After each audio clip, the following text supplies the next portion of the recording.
edhe në ditën që në këtë familje vjen për vizitë majori djalit, shikojmë në nshtrimin e kësaj familje përpara kërkesave të pazakonta dhe të çuditshme që ka ky major.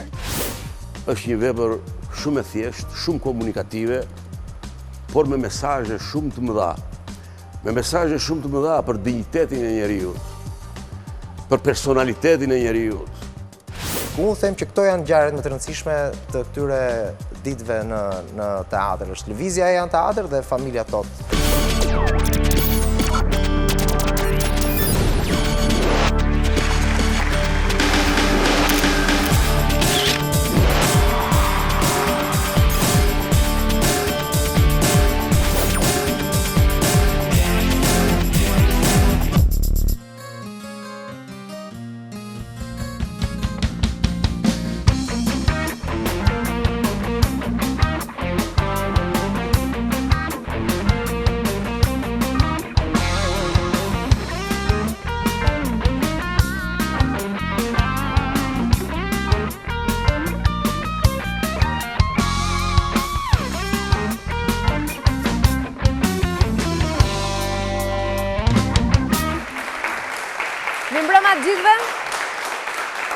Dhe ja ku ja nisim edhe këtë mbrëmje të ditës së bashku këtu në kanalin të me emisionin Thurje në platformën digital në këtë hapësirë ku ne i krijojmë miqve tanë fushave të ndryshme për të diskutuar rreth temave të ndryshme dhe jo vetëm, por sigurisht që kemi edhe hapësirat tona muzikore të Renisit edhe Gentit, gjithashtu edhe lojërat tona, por nuk dua të humb kohë fillimisht dhe para se të njihemi me miqt edhe me atë për çka do të diskutojmë sonte në Thurje dashur miq, ftoj Castro Zizon.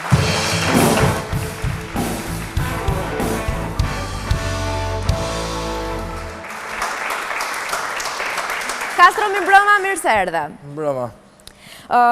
Dua ta nisim së bashku pak më specifikisht dhe të të pyes për teatrin. Dihet që ne kemi patur shumë panele dhe kemi folur shpesh për teatrin, por do doja dija cila ka qenë eksperienca jote e fundit në teatr. Fakt varet se si, e fundit ishte jo më larg se para pak ditësh me pjesën Familja Tot në teatrin kombëtar, në të cilët unë jam shumë skeptik në shumë gjë në fakt që bëj apo shoh në jetë, por që më dha një shije jashtëzakonisht shumë të mirë, që të cilën unë edhe reflektova kështu në rrjetet sociale, por që në fakt nuk është jam të themi një njeri që e preferon të themi shumë teatrin, më shumë edhe për këtë. Mendon që është i tejkaluar teatri në Shqipëri? Jo, absolutisht jo. Është tejkaluar në Shqipëri një pjesë dërmuese që unë do t'i quaj që janë të dobta. Jo se është tejkaluar në Shqipëri, në momentin që ti ofron publikut një gjë të mirë, aktor të mirë që i kemi ama ti mobilizosh e ti japësh pjesën e dur, atëherë asnjëherë nuk kalon teatri. Domethënë na ikë teatri pastaj çupa. Mirë, do shtrohemi pak më gjatë flasim për teatrin dhe pikërisht dashur miq do të flasim për teatrin modern. Çfarë po ndodh sot me teatrin dhe jo vetëm, po sigurisht edhe për shfaqjen e kohëve të fundit, cilin edhe Castro e përmendi, Familja Tot. Për të mos humbur kohë, ftoj më njëherë Bujar Asqeriun, Andja Xhungën, Fiodora Fiorën dhe Indrit Çobanin.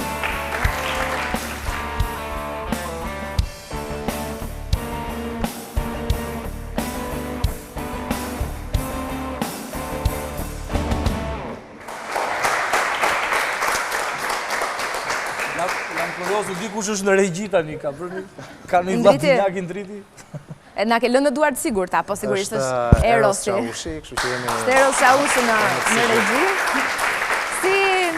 Si të duket që je në studio dhe nuk je aty te pulte? Po tani ky është një emision me cilin unë jam shumë i lidhur. Unë bë disa vite që punoj për këtë emision.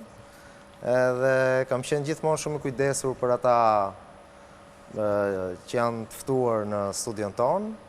Tani është rasti të marr dhe unë pak kujdes për veten, kështu që po ulem vetë. Andja, më duk sikur nuk foli Indriti tani po majori. Nuk e di pas shfaqjes. Dhe mua më duket ndonjëherë në shtëpi kështu si majori. Mirë, Andja, para se të fillim të flasim edhe për shfaqjen Familja Tot, flasim pak për teatrin modern. A ekziston momentalisht teatri modern, teatri i ri në Shqipëri? Teatri modern, në fakt, është një temë shumë e gjatë, duhet bëjmë shumë thurje për të folur për teatrin modern.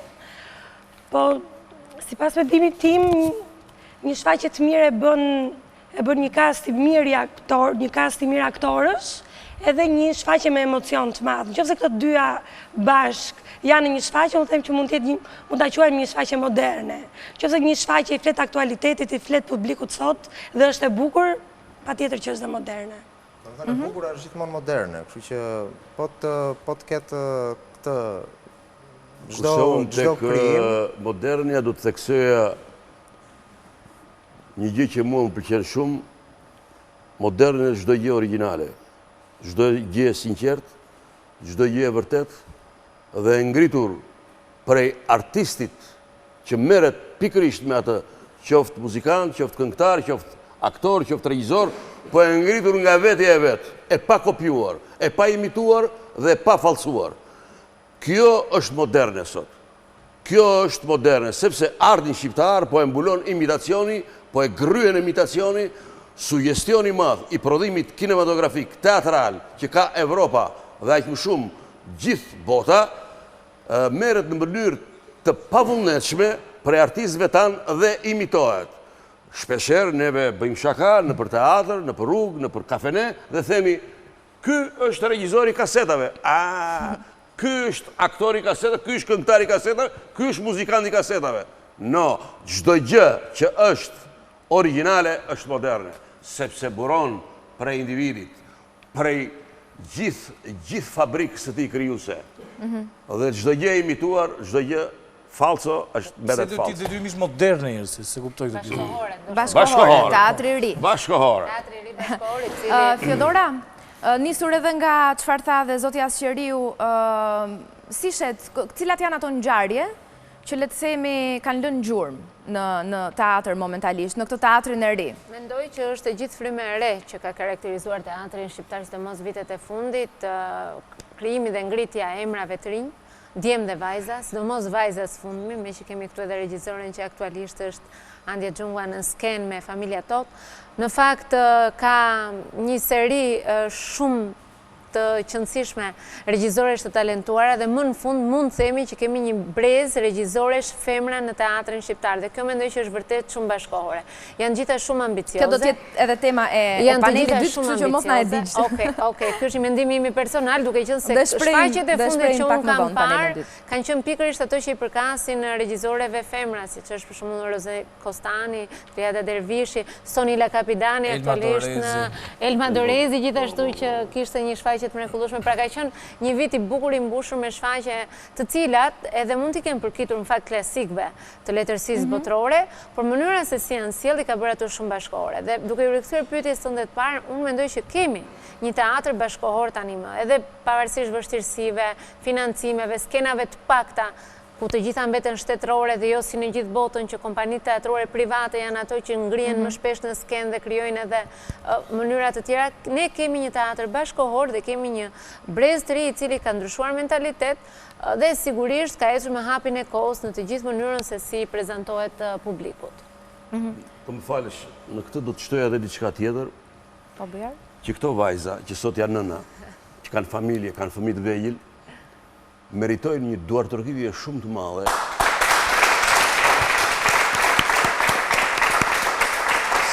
Sepse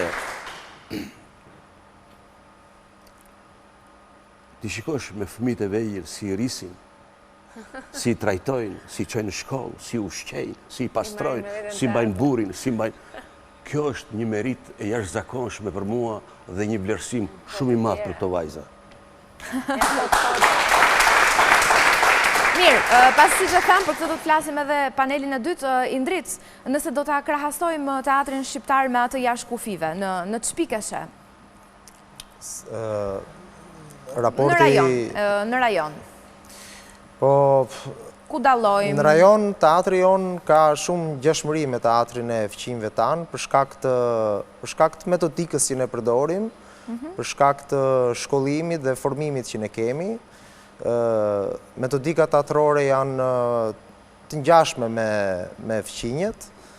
Kam parasysh këtu Maqedoninë, Malnezi, Kosovën, që fëmijë jemi po ne, domethënë debat tjetër ky, po ndërsa Në qoftë se do të ri me Greqinë, me Italinë, kuptohet, ato kanë një traditë shumë të madhe, do më thënë shumë edhe kemi që mësojmë për tyre, do më thënë janë shumë të avantazhuar nga ne për shkak të kulturës e traditës shumë të hershme teatrore që kanë.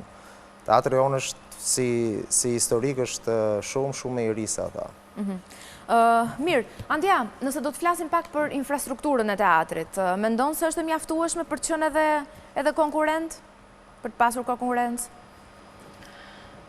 Them që infrastruktura e teatrit kombëtar, krahasuar edhe ndoshta me ato infrastrukturën e teatrove të rrethave,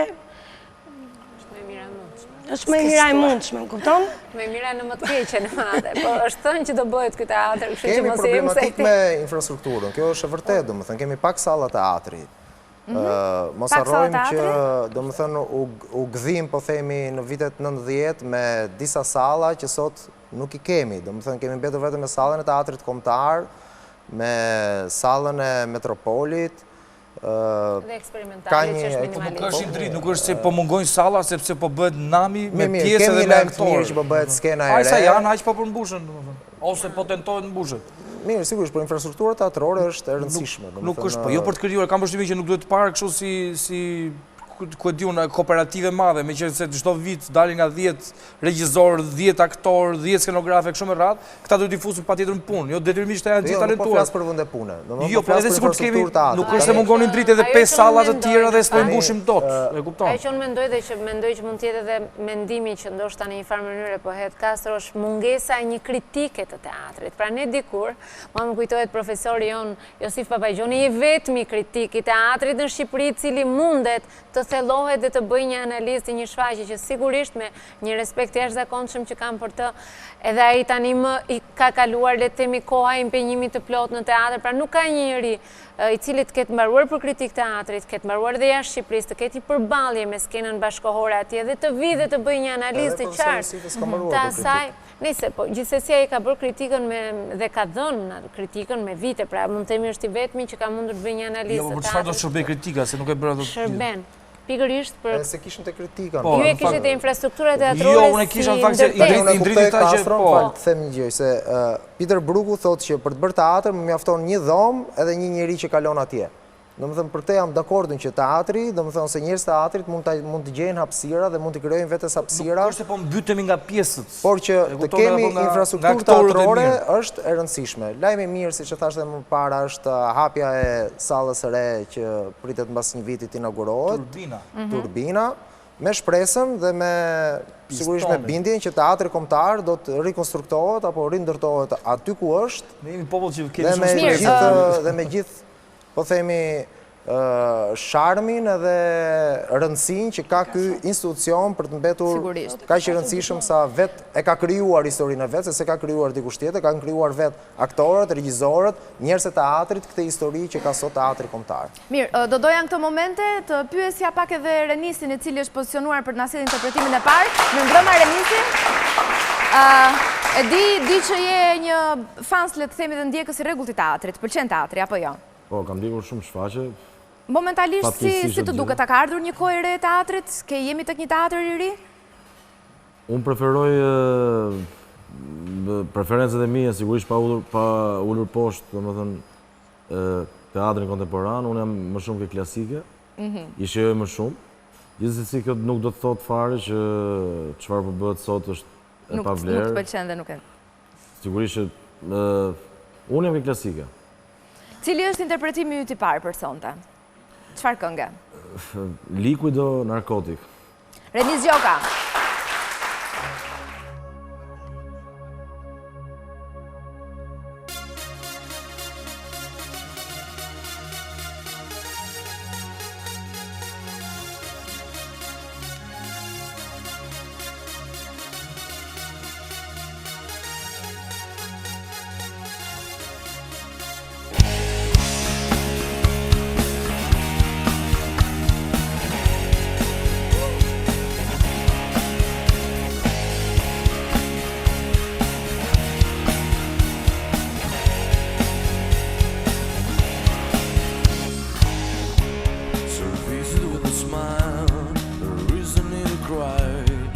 Triple small and this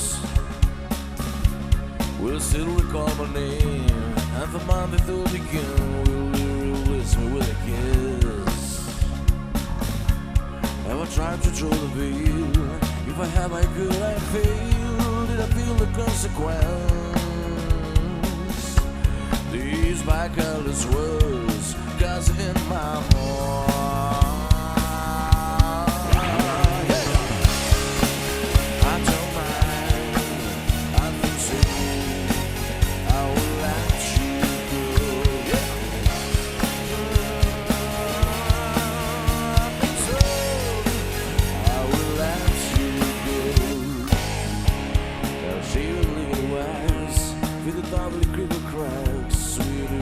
Mighty light.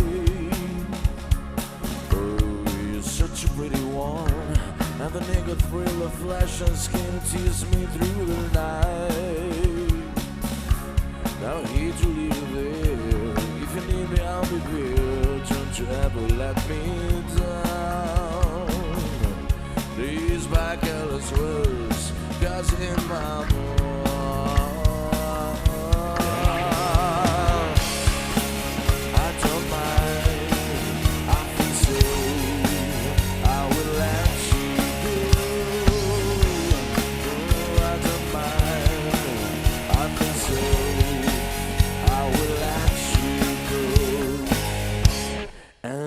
Touched your face, that got in my please, and retreat.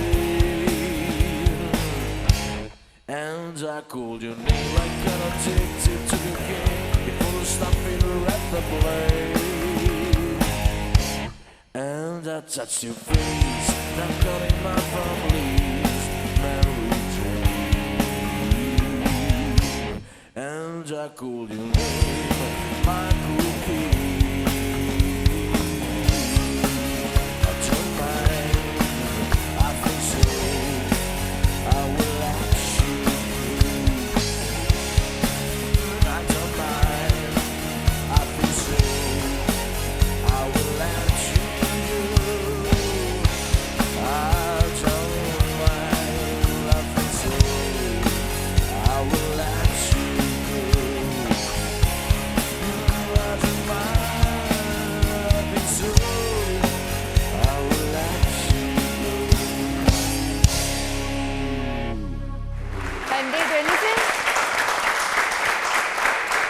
Dhe rikthehemi tashmandja për të folur pak edhe për shfaqjen që ti sapo ke vënë në skenën e teatrit kombëtar, e cila vazhdon ende, Familja Tot. Kjo është java e tretë, java e fundit. Është pritur shumë mirë nga publiku, vazhdon të jetë salla plot. Unë e kam parë, shumë urime, shumë përgëzime, jam kënaqur shumë. Por përveç se një komedi kaq interesante dhe kaq e bukur, cili ka qenë motivimi që ty të shtyu për ta vënë këtë pjesë para publikut shqiptar? Arsyeja kryesore e timi është vetë autori, Isvan Erken, është një nga autorët më të mirë hungares shekullit 20. Mënyra se si jam njohur me të, që pedagogu im i universitetit Kudret Velqa ka prezantuar, do më thënë për herë të parë me këtë autor, e kam zbuluar krejt rastësisht në Bibliotekën e Arteve, duke studiuar një ditë aty në një revistë sipario italiane nga këto teatrit, e lexoj dhe qerën e parë që lexova tronditem nga vepra, po sigurisht atëherë nuk e mendoja kurrë që unë do arrija të vija në skenë një vepër të tillë kaq rëndësishme. Para 4 vite që rikthehem, vjen akoma dhe më e fuqishme tek unë edhe vendosa që të qëndroja besnike impresionit parë për ndarjen e aktorëve, që ishte profesor Bujari, Indriti, Adelina Muça dhe Olta Daku. Dhe kjo ishte arsyeja, le të themi, autori, aktorët, kasti mrekullueshëm që vepra kërkonte, poja e gjithëve, të gjithë që e pëlqyen, prita momentin e dur për bërë dhe një bashkëpunim me teatrin kombëtar edhe mesazhet e forta që ka vepra. Subjektit familjes tot. Subjekti në qendër është një familje që ka djalin në luftë, edhe në ditën që në këtë familje vjen për vizitë majori djalit, shikojmë në nështrimin e kësaj familje përpara kërkesave të pazakonta dhe të çuditshme që ka ky major. Pra nështrimi i njeriut ndaj pushtetit, le të themi, dhe jo pushtetit politik, po pushtetit dhe një njeriu ose një forcë më madhore se ne. Zoti Asqeriu, ose më saktë këto kohë Zoti Tot, pasi në familjen Tot, ju jeni Zoti Tot. si ishte bashkëpunimi me Andjen dhe na zbulove diçka rreth rolit tuaj për gjithat pjesë të spektatorit cilët nuk e kanë parë akoma familjen tonë. Unë ishte ere parë që punoj me Andjen, e thënë të drejtën edhe me Indritin kisha punuar dhe erë të tjera dhe kam një simpati të veçantë për Indritin, për talentin e tia, dhe thash edhe gruetit bë tjetë e talentuar.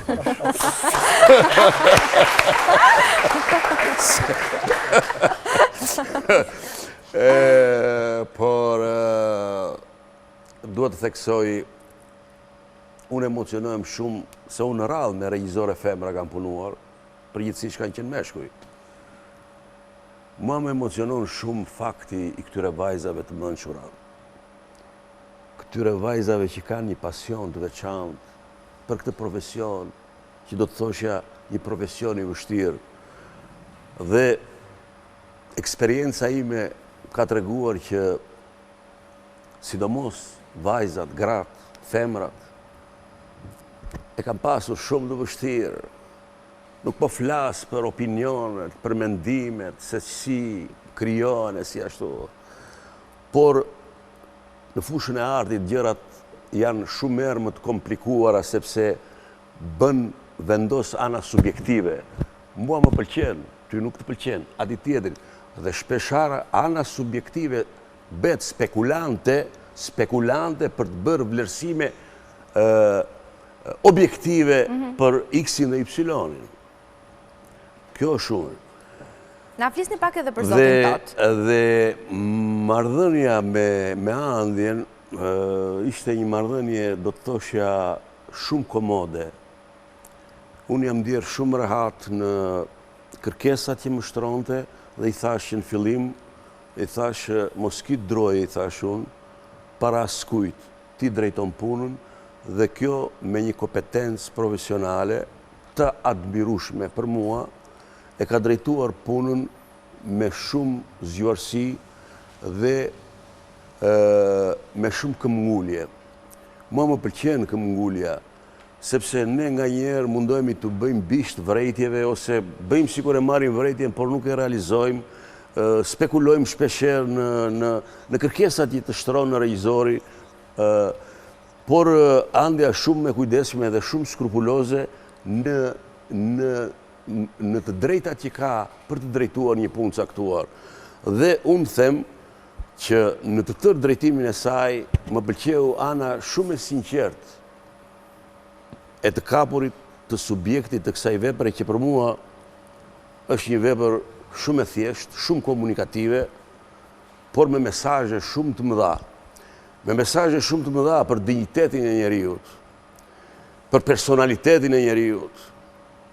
Shumë njerëz, si dhe ne shqiptarët, kemi probleme, kemi hallet të ndryshme, dhe shpesh e thyem zverkun, e thyem qafën, e thyem kurizin, për të realizuar një hall, një problem që kemi, dhe ai që ka fatet tona në dorë, spekulon të kjo dhe shpesher na vë dhe shkelmi këtu, për të na depersonalizuar.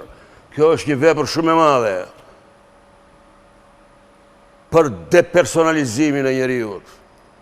Ata që kanë fate, që kanë probleme dhe njerëzve, duhet të sillen në mënyrë të kujdesshme ndaj njeriut, sepse çdo njeri dhe ai më modesti ka personalitetin e tij. Dhe ai duhet të respektuar.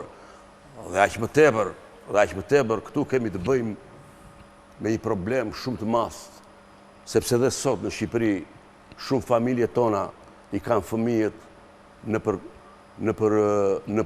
luftë, në shërbim të NATO-s për paqen e botë. Mendoni sa halexhin janë ata, se sirin ata me sytë, mendjen, zemrën nga fëmija e tyre që është në frontet e luftës, në vështirësitë e luftës.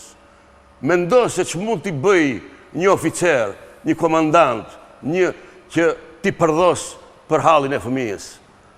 Këtu kemi të bëjmë me probleme shumë të ndjera jetike, do të thoshja, të familjes dhe të njeriut. Dhe kjo vepër prandaj ka gozhduar publikun tonë, sepse çdo njeri kërkon personalitet, kërkon dignitet, kërkon të respektohet, ashtu si që të respektohen, kërkon të respektohet. Dhe është zgjuarësi e kësaj vajze, e cila kuptoi që kjo vepër ja vlen që në terrenin shqiptar të godas kaq fort dhe duke punuar bukur, gjëja e parë e regjisorit është zgjedhja e stafit. Ka zgjedhur një staf aktorësh për mua shumë të mirë, por nuk duhet të lë pa përmendur skenografin e shfaqjes, nuk duhet të lë pa përmendur kostumografen Gjent Shkodrani dhe Berina Kokolo, që kanë bërë një punë të mrekullueshme. Dhe u krijua një unitet, një ansambël. Kalojmë edhe tek majori, protagonisti, roli yt i ndrit. Si u ndjeve si major? Me këtë shkelmin që tha edhe zotja Asqeriu që Për shko pa dyshim, unë jam djerë, jam shumë miri, gati dashuruar me këtë rol, se kjo më ndodhë me gjdo rol, në fakt, nëse s'ka... Po me këtë e qikë më shumë me këtë rol. S'ndjej këtë, kuptohet, por të flasësh për rolin është pak e vështirë, sepse është si ti thuash njëri më folë për veten, përndaj edhe po të ndjesh, nga të tre u anashkalua pak shumë me fines kjo për të folur për rolin, sepse roli zakon është bëhet në skenë, s'kesi e të regon këshu me fjalë. Por për të mbetur po të shfaqja, pak më para pyete që ngjarjet që ka pas teatri këto kohë kështu. Unë do të them që një ngjarje më e rëndësishme e ditëve të fundit të teatrit është pikërisht Familja Tot. Them ngjarje për disa arsye. E para sepse është ndruar një ngjarje në kryeqytet, ku ka një lëvizje të vrrullshme drejt teatrit për të parë këtë shfaqje, aq sa po bëhet e vështirë të menaxhohet. Është një ngjarje sepse vetë Familja Tot ka disa ngjarje brenda. Ka ngjarje sepse vjen për herë të parë Erken Ishtvan në Shqipëri. Ka ngjarje sepse duhet ta kuptojmë që është ngjarje të shohësh disa aktorë sot në skenë, është ngjarje hypja e tyre në skenë. Është ngjarje të shohësh sot Bujar Asqeriu në skenë. Ndriçin Xhepan, Olta Dakun, e tjerë. Profesori e përmendi dhe është ngjarje ta shohësh Gencin me Berinën në të njëjtën skenë. Është shumë e rrallë ti kapësh të dy. Sigurisht është një ngjarje tjetër me këtë shfaqje, po sigurisht me teatrin, sepse ka nisur më përpara, vazhdoi me këtë, uroi të vazhdoi dhe më mbrapa, sepse kjo është ndruar një lëvizje të rëndësishme tani në një ngjarje të teatrit, lëvizja e janë teatr. Pra, unë them që këto janë ngjarjet më të rëndësishme të këtyre ditëve në teatr. Është lëvizja e janë teatr dhe Familja Tot shfaqja e ta. Falenderojmë shumë dhe juve, Jonida edhe Kastron, që morën pjesë në fushatën e janë teatr.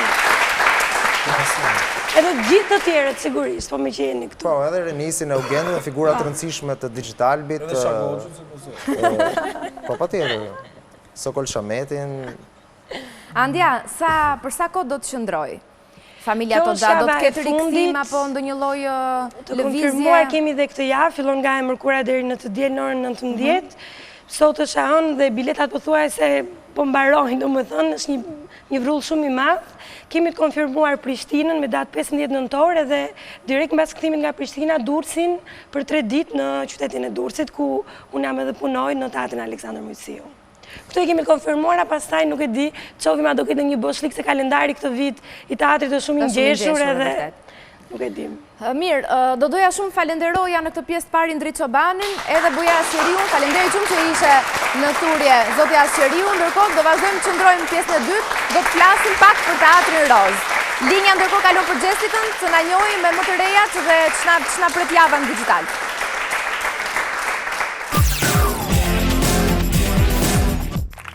Eugend Bushpepa e mband. Mirë se erdhe Tuna në My Music Acoustic. Këtu sigurisht që u pritët mirë, por kam përshtypjen që gjithmonë kudo interpretoni live, priteni shumë mirë.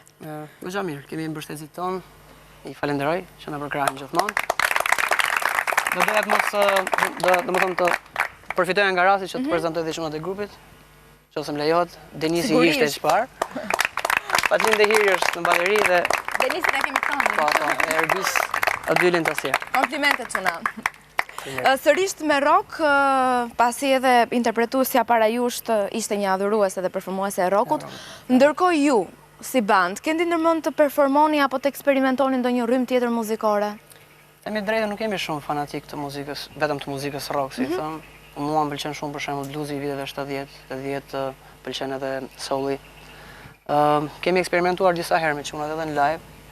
Kështu që jemi goxha të hapur edhe në repertorin që zgjedhim gjatë performancave live, nuk jemi vetëm rock, domethënë. Kështu që edhe në këngët tona shpresoj se në të ardhmen të përfshihen edhe këngë të zhanreve tjera. E mirë, meqense përmendet të ardhmen, a ka këngë të reja apo ndonjë klip, projekte? Një klip do vijë së shpejti, do vazhdojmë nga fundi i gushtit të regjistrimin. Gjithashtu, mbas një jave mendoj që mund të futemi në studio të përfundojmë dhe albumin bashkë me çunat e grupit.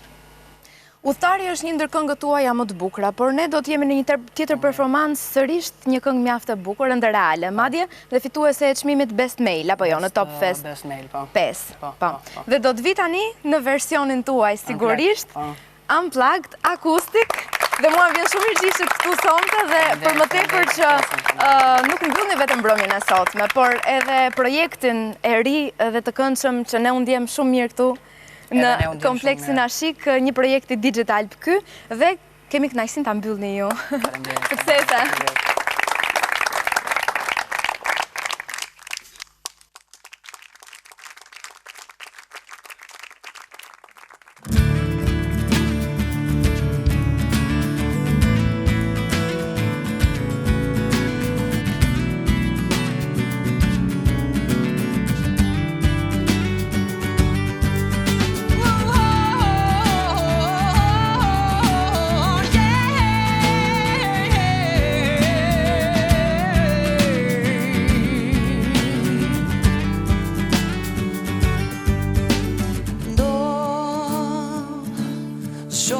mes lotësh, më pas gjej buzëshjen, rreth brengës që vret. Njej, është e maskuar, kjo ndo reale, që po afron, të fluturoj, gjej lumë të rin, lën më të shijoj, parajsën, që më i vetëm, që më në dhimbjen që dhuron kjo bot, por duhet sa ti renga ktet në pafundësi, do kërkoj ta shijoj përsëri këto mirësi.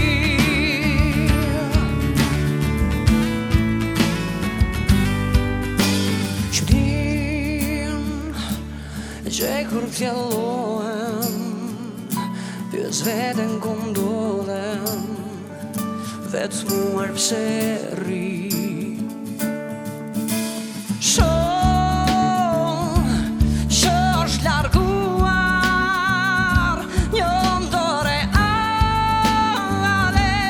që torturon, tek fluturoj, gjej lumë tu rin, lën më të shijoj,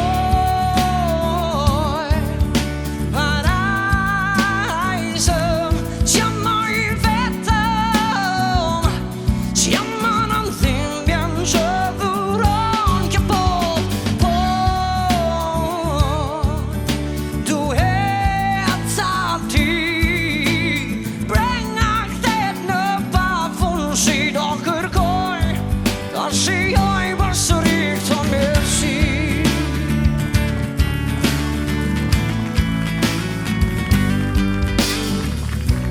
E di se unë ndëroj iluzione pa kufi, lër më të shiron, të shijoj këto bekime reale.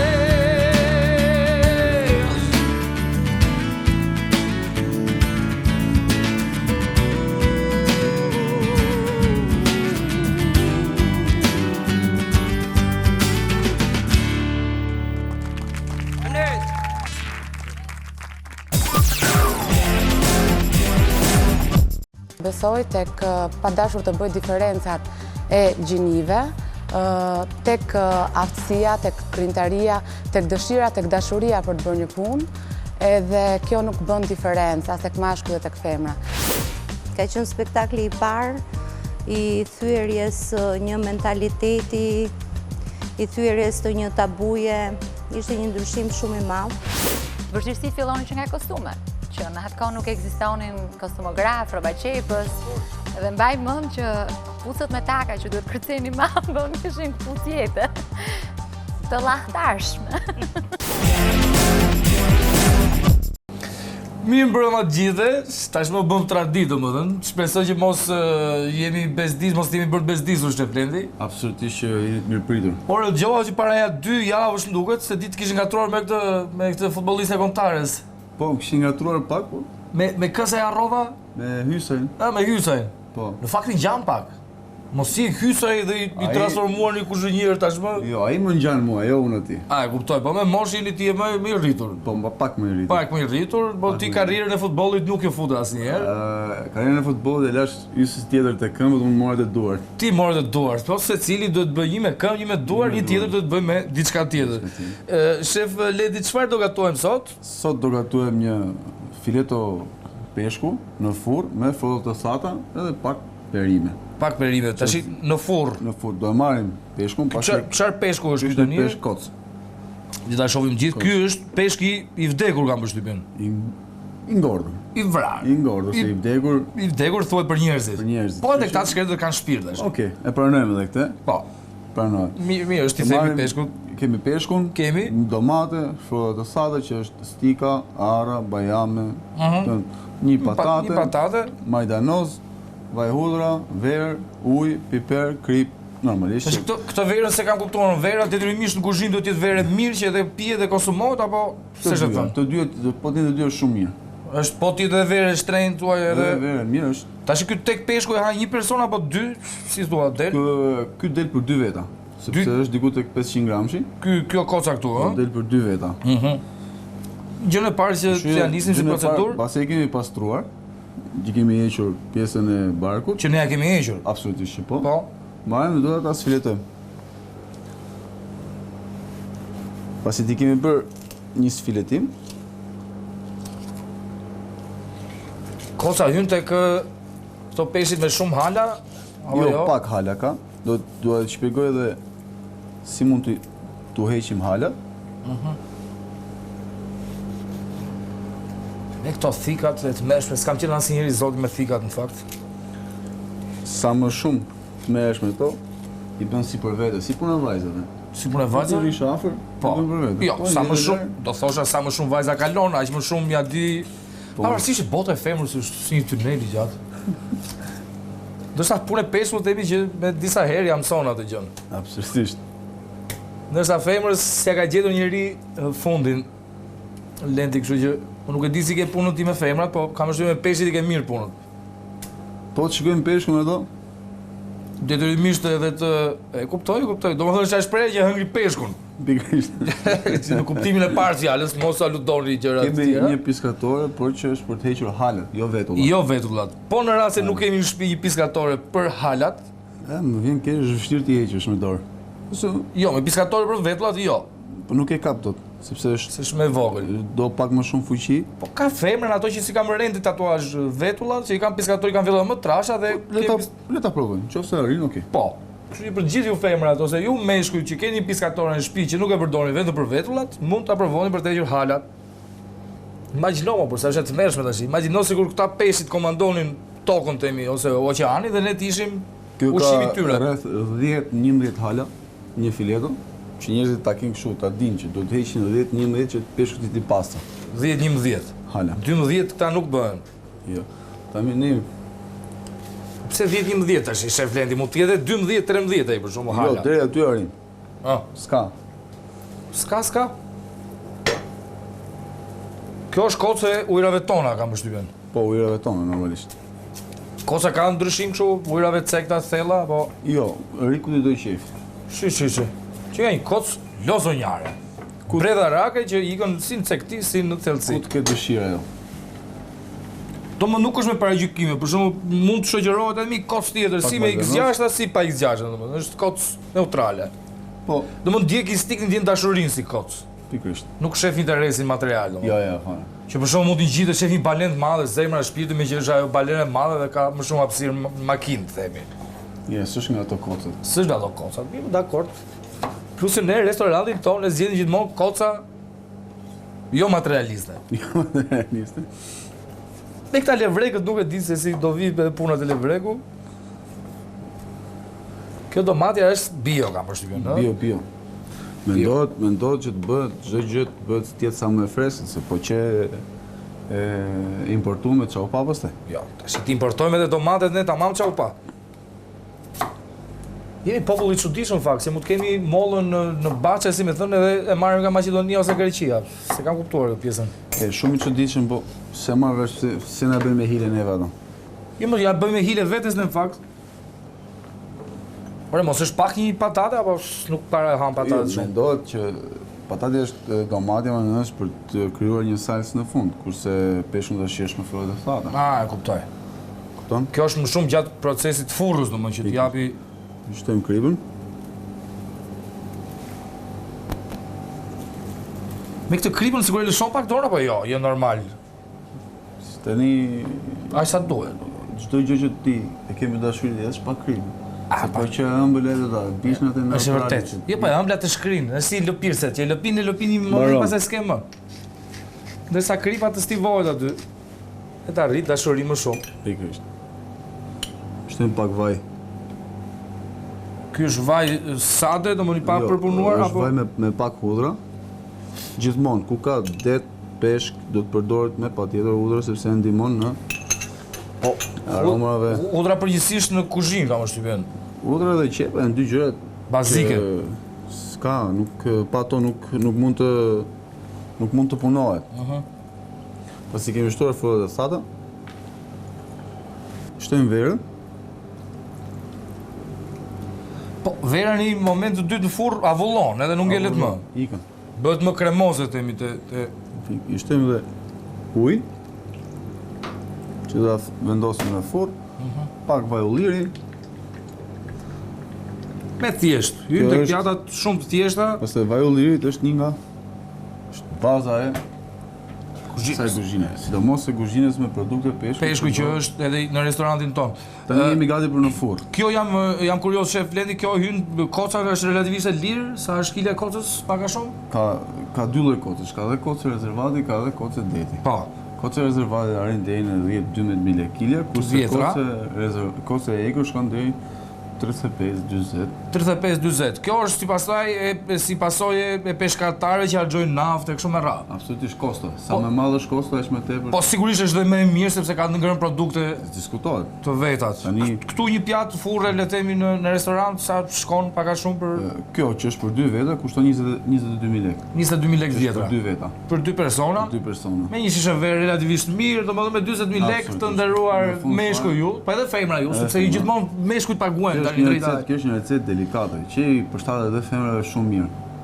Si i përshtatet? I vjen shumë mirë në shije, të femrave vjen shumë mirë, nuk është se mund t'i duket e rëndë ose e te i kaluar në shije dhe me 2 gota verë, me një shishe verë, do më shkon një dark, nuk i kalon më shumë se 40.000 lekë të vjetra. Fiks. Me 20.000 lekë knaqesh. E shoqëron. Është kryesisht është pjatë është themi pjatë për takimin e parë apo s'ka rëndësi? Sepse del takim të parë me një femër. Është një pjatë plot dashuri. Plot dashuri dhe kjo. Kështu që bën vetëm pjata me dashuri. Si për herën e parë, si për herën e dytë vazhdon të jetë dashuria në mes. Domethënë, nëse në një moment të dytë më vonë diçka ndodh gjithmonë. Absolutisht. Mes çiftit. Tash ja lëm dorë atyre. Jo, atyre. Po dashuria vjen në stomaku, kështu që neve do ta vendosim në furr tani. Në furr, edhe pastaj ta nxjerrim ta servirim në pjatë. Kjo është me logjikë. Okej.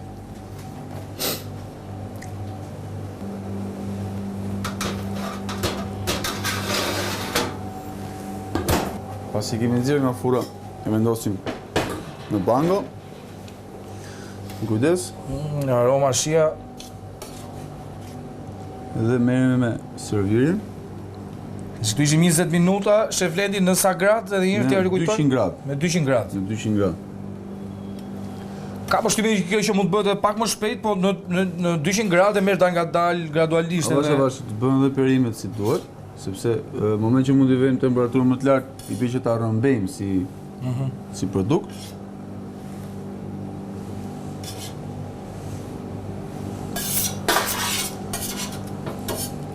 Po themi që sekreti kësaj pjate janë, le të themi, frutat e këto perimet e si quhen? Perimet e thata. Perimet e thata.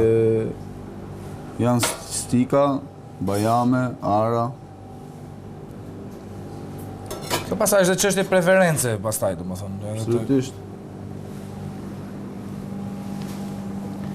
Domethënë jemi praktikisht edhe pjatat ketë një figurë estetikisht dhe bukur, por që në fund fare ata njerëzit vetë të jetë e shishme. Në mënyrë popullore, të mbushin barkun, se shqiptarët kështu janë mësuar. Edhe kjo është një pjatë e shpejt në përgatitje, por që do dhe kohën e vetë në furrë. Por është një pjatë me të vërtetë shumë. Po le të themi për 30 minuta është okay. Për 30 minuta është okay dhe mund të konsumohet. Mirë, u mendoj që edhe për këtë mbrëmje të japim linjën e Jonidës dhe të ftuarit që janë atje. Mua në mënyrë në teletransport do më shohësh me njëherë aty paf me rrobat sepse ne jemi shumë të shpejt. Këtu në ambientet e Vivi Lavitës, si e dini 200-250 metra në drejtim për shkuar tek liçeni That. Na gjeni, jeni të mirë pritur me një pjatë që është relativisht ne tham kjo pjatë shkon për 2 persona diku tek 22.000 lekë. 22.000 lekë vjetra. 2.200 lekë të reja. Po erdhët më shpesh ato 2.000 lekëshin mbajni. Do heqin fare. Do heqin fare, do mbajni për një paketë të vogël ta pini jashtë në ambientet sigurisht. Nga unë edhe shef Lenti, puqe kini, shihemi javës tjetër. Natë mirë.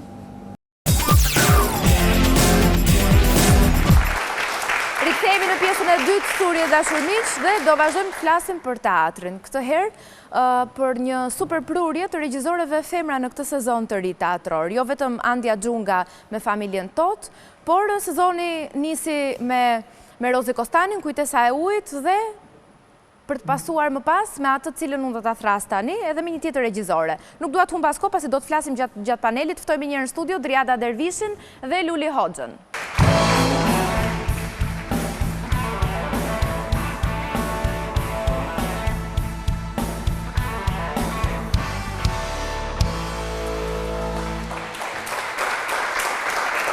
Mirëmbrëma Driada, mirëmbrëma Luli, mirë se erdhët.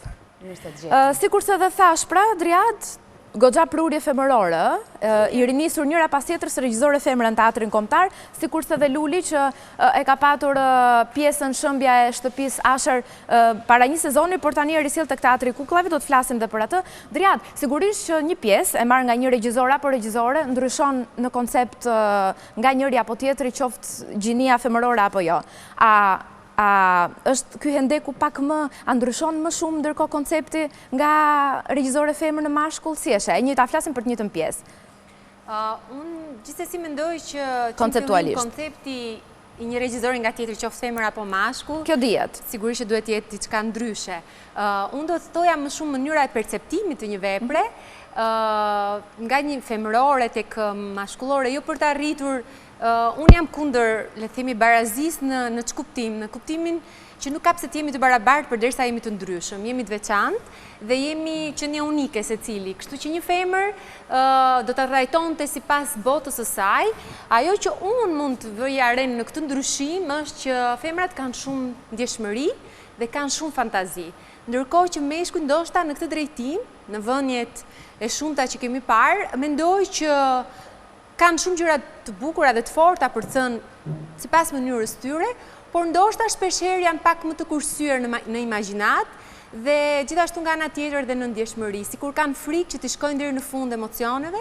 Edhe mos e çon personale si luftë mes burra, fem, gra. Gjithsesi jep mendimin e tij, do të vi edhe radha të teatrit mendimin tënd Castro. Nuk kemi për luftën. Se edhe i vetmi mashkull. Është e bukur larmia dhe them bota është dhe teatri po aq i bukur, sepse ka një larmishmëri shumë të madhe. Për shembull, sonte do të luajmë pa tekst Pirandelos, unë jam e sigurt që një regjizor mashkull nuk do ta vinte në skenë siç ti e vure. Dhe risolle edhe këtë sezon, sigurisht edhe me kërkesat publikut. Mendoj që nuk do ta vinte njësoj siç e vure ti.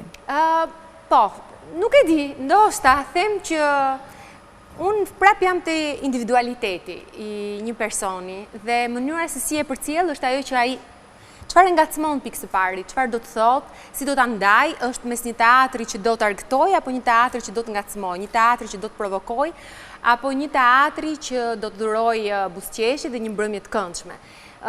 Unë them që në qoftë se gërshetimi i tyre është i duhuri, nuk ka rëndësi nëse është unë nuk do doja më që të diskutohej si e vë një femër apo si e vë një mashkull. Do më pëlqente shumë që në këtë epokë që po jetojmë, regjizori është parë gjithmonë se një personazh duhet të veshë pantallona, duhet të urdhëroj, duhet të drejtoj dhe duhet të organizoj.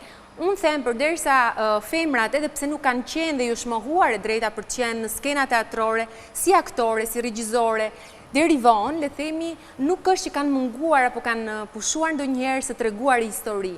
Dhe këtë historia kanë treguar fëmijëve që nesër ndoshta janë bërë aktor. Dhe unë them, është thjesht një mohim i kushteve historike për të bërë femrat atë që din të bëjnë, dhe femrat them din të bëjnë shumë mirë, pa i sa meshkuj çdo gjë. Fiodora, ti si e sheh këtë inovacion femëror në teatr? Unë në fakt pak dashje që në pjesën e parë, sepse ka qenë ajo që më ka bërë përshtypje më shumë të sfundmi. I përmendëm këtu pak nga pak në fakt, pothuajse nga sezoni i kaluar dhe në këtë sezon kam vazhduar dhe kam ndjekur shumë dhe në vazhdimsi shfaqje të femrave në teatr. Jam shumë e lumtur sepse pjesa më e madhe e tyre i përkasin të njëjtit brez me cilin kemi dalë nga Akademia e Arteve atëhershme, regjizura dhe aktrimi, me diferenca një vit para, një vit mbrapa, por ka një bund të gjithë këtyre njerëzve me cilët kemi mësuar, le themi, të ngjitjes në skenë. Elma Dorezi, Driada Dervishi, Rozi Kostani, Andja Xhunga, të gjitha me ambicie dhe më beso me plurje vërtet shumë të veçanta në teatrin shqiptar. Si nga zgjedhja e shfaqjeve që kanë bërë, qofshin ato në këtë rast Pirandello, që është absolutisht një nga gjigandët e teatrit, dhe unë mendoj që është dhe i vështirë për të vënë, aq edhe sa i dashur është në skenë, aq edhe sa të bukur e ka tekstin ose mënyrën, apo edhe emra të rinj, si në rastin e Andjas, cilët publiku shqiptar përballet për herë të parë. Pra kemi fatin e madh të kemi këtë lloj nuhatje femërore në atë që kërkon publiku dhe më në fund të kemi freski, sepse duke qenë se janë pikërisht vajza, ato kanë atë lehtësinë e komunikimit, janë më të buta dhe në raport me aktorët, dhe kjo i bën njerëzit që në një farë mënyrë t'i binden dëshirës së tyre për të sjellë në skenë dhe në teatr atë që kanë mundur. Dhe në këtë rast kanë pasur shfaqje fantastike, zbutja e kryeneçës më kujtohet e Elma Dorezit, ka qenë një wow, por Pirandello sot të do të luajmë pa tekst, mbetet një nga shfaqjet që më ka impresionuar së fundmi. Do vete ta shoh shfaqjen e Andjas, patjetër duhet ta shoh, sepse përveç se gazetari kulture duhet të bëj edhe këtë konfrontimin. Them që duhet nxjerrim një çmim vetëm për regjizore të femra këtë vit, se kush ka punë. Ka pasur një garë të bukur me Siush Tanesh dhe Sonila Kapidani në skenën e Teatrit Metropolit, pra ka një lëvizje të madhe të femrave të cilat janë rikthyer dhe më në fund e ndjej veten të fortë dhe në kohë për të sjellë konceptet e veta teatrale, që janë absolutisht bashkëkohore.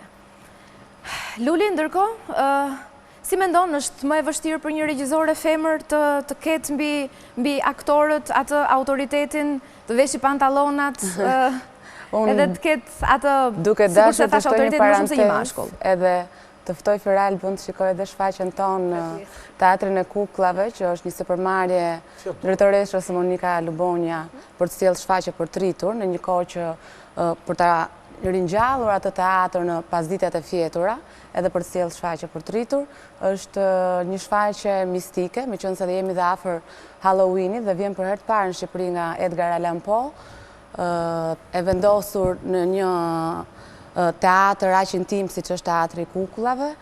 Unë duke mos dashur t'i heq asnjë lloj atributi femëror, qoftë edhe elementet që ja ka dhuruar natyra, ndjeshmërinë, inteligjencën, gjithçka tjetër, unë vazhdoj të besoj dhe besoj tek pa dashur të bëj diferencat e gjinive, tek aftësia, tek krijtaria, tek dëshira, tek dashuria për të bërë një punë. Edhe kjo nuk bën diferencë as tek mashkulli tek femra.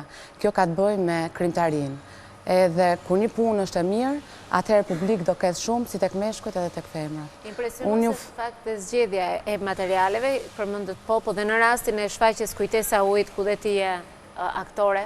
Është impresionuese kërkesa që vetë vajzat, regjizoret kanë për të sjellur autor të cilët nuk janë përballur me publikun shqiptar, sepse kjo është një sfidë që ka të bëjë edhe me edukimin e publikut të kësaj kohe.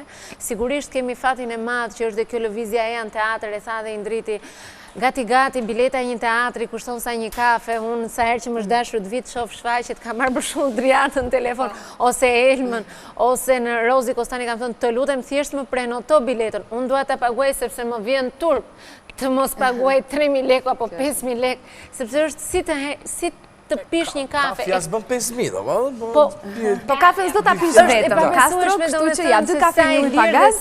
Sa i aksesueshëm është bërë teatri vetëm për ta kthyer publikun. Është një ujë pagaz. Është kthyer publiku ka filluar ta ndjeki, pothuajse çdo shfaqje fillon dhe mbaron me një sallë plot dhe me një interes të madh.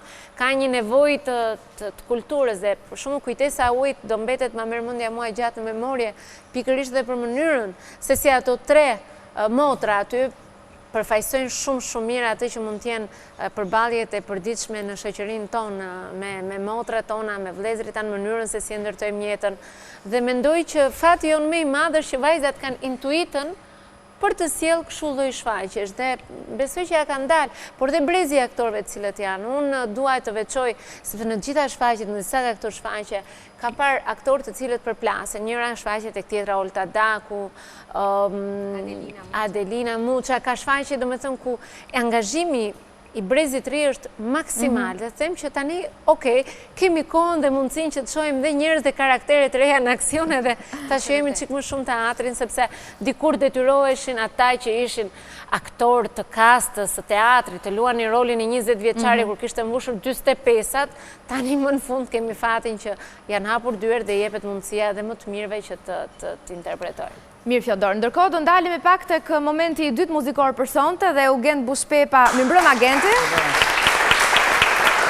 Para se të prezantojmë materialin, do doja dhe ty të pyesja pak për teatrin. Nuk di sa e ndjek dhe sa të pëlqen teatri. Kam shumë dëshirë, më pëlqen shumë, kam shumë dëshirë të ndjek, po nuk kam pasur shumë kohë e fundit. Jam shumë kurioz për shfaqet për shfaqen sidomos të Andjës, cilën do ikit shoh të dielën, besoj. Është nga e mërkura deri dielën, kështu që zgjidh ditën tënde të lirë dhe jam kurioz. Ndërkohë, materiali për sonte? Është një material nga DNCE, titullohet Cake by the Ocean. Eugen Bushpepa.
Faleminderit Genti.